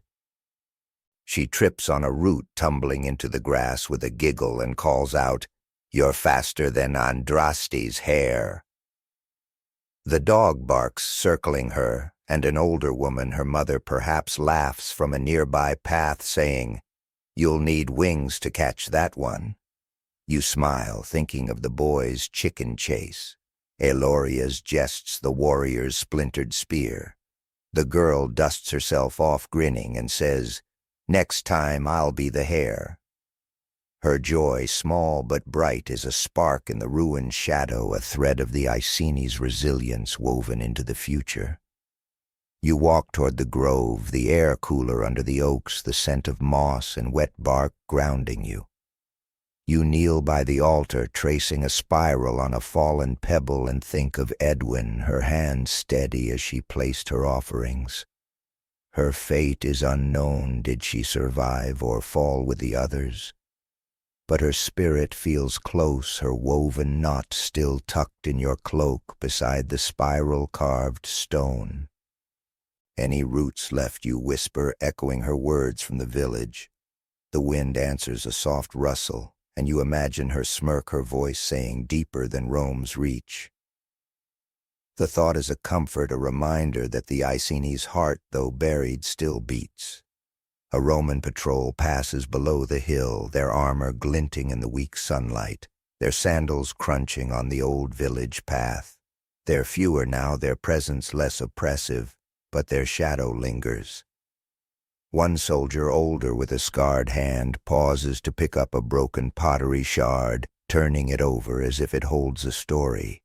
He tucks it into his belt, a quiet act of curiosity, and you think of the soldier's kindness in the village, the Roman woman spared in Camulodunum. These moments of humanity bridge the divide, softening the edge of conquest. The soldier glances up, meeting your eyes, and nods, saying, "Old wounds heal slow." His words, simple but heavy, echo Edwin's roots, and you nod back, feeling the weight of shared loss. Historians debate the Iceni's legacy after Boudica. Tacitus suggests they were crushed, their land seized, their culture erased, while Dio Cassius hints at a quieter survival, tribes blending into Roman Britain. Archaeological finds rebuilt settlements, hidden hordes, suggest resilience, but the Iceni's fate is a shadow, their story told in fragments of pottery and whispered tales. Did they fade or endure in secret? You feel that ambiguity now, standing in the grove, the altar's pebbles, a silent testament. The girls' laughter, the soldiers' shard, the winds rustle, they weave a tapestry of memory of a people who burned bright and left echoes in the earth. You linger in the grove, the oak's shadows lengthening as the sun climbs higher, the air sharp with the bite of autumn. The girl and her dog are gone now, their laughter a fading echo, but you see her mother on the path carrying a basket of apples, her steps slow but steady. She notices you and offers one, its skin red and cool. "Eat," she says, her voice echoing the woman's bread in the village. The land still gives. You take it, the apple's tart scent grounding you, and thank her. She smiles, saying, "Better than Roman taxes." Her quip, soft but sharp, weaves back to Eloria's jests, the boy's chicken chase the warrior's sandal. These moments of defiance, small but enduring, are the Iceni's pulse beating beneath the ruins. You walk down the hill, the grass crunching under your boots, the air heavy with the scent of frost and heather. The village's remnants are scattered broken walls, charred beams, a single hut still standing, its roof patched with straw. You pause by the hut where an old man, his beard white, carves a wooden figure, a hair, its lines smooth and delicate. "For the children," he says, noticing you, his voice rough but warm, "so they know who we were." You think of Camora's clay figure, the girl's wooden horse, and feel a pang for the stories that live on even in defeat. Will they remember Boudica, you ask? He nods, his eyes distant, as long as the wind blows. The Roman patrol is gone now, their footsteps faded, but their presence lingers in the air, a reminder of the world that won. You think of the soldier's shard, his quiet nod, and wonder if he carries the Iceni's story too. The hill feels like a bridge connecting the past's fire to the future's roots, and you touch the woven knot in your cloak, its grass brittle but whole. The spiral carved stone beside it is heavier now, a map of memory, and you think of Edwin's pebbles, Taurin's torque, the warrior's song threads of a people who fought and fell but left their mark. Historians still argue over the rebellion's impact. Some see it as a fleeting flare crushed by Rome's might, while others view it as a symbol inspiring later resistance. The scattered artifacts, bronze brooches, hidden coins, suggest a culture that endured if only in secret, but the Iceni's voice is faint, their legacy a whisper in the wind. You feel that weight now, standing by the hut, the hare's carved eyes staring back. The girl's laughter, the apple's tartness, the old man's carving, they carry the Iceni forward, a quiet defiance against time's erasure. You find a quiet spot by a low stone, the ground soft with leaves, the air heavy with the scent of frost and memory. The village below is silent, but the hill hums with the echoes of Boudica's fire, Edwin's roots, the boy's hope. Sleep tugs at you, pulling you toward dreams of hills and hairs of a people whose name still whispers in the grass. Remember the carved hair, you think, as your eyes grow heavy. Even in silence, stories run free. The night settles over the hill, the stars bright through the thinning clouds. The only sound, the rustle of leaves and the distant hoot of an owl. You lie against the stone, Edwin's knot and stone in your hand, the apple's taste lingering. Boudica's fire is gone, but its echoes endure a promise of roots deep enough to hold. Sleep now and let the dream carry you forward.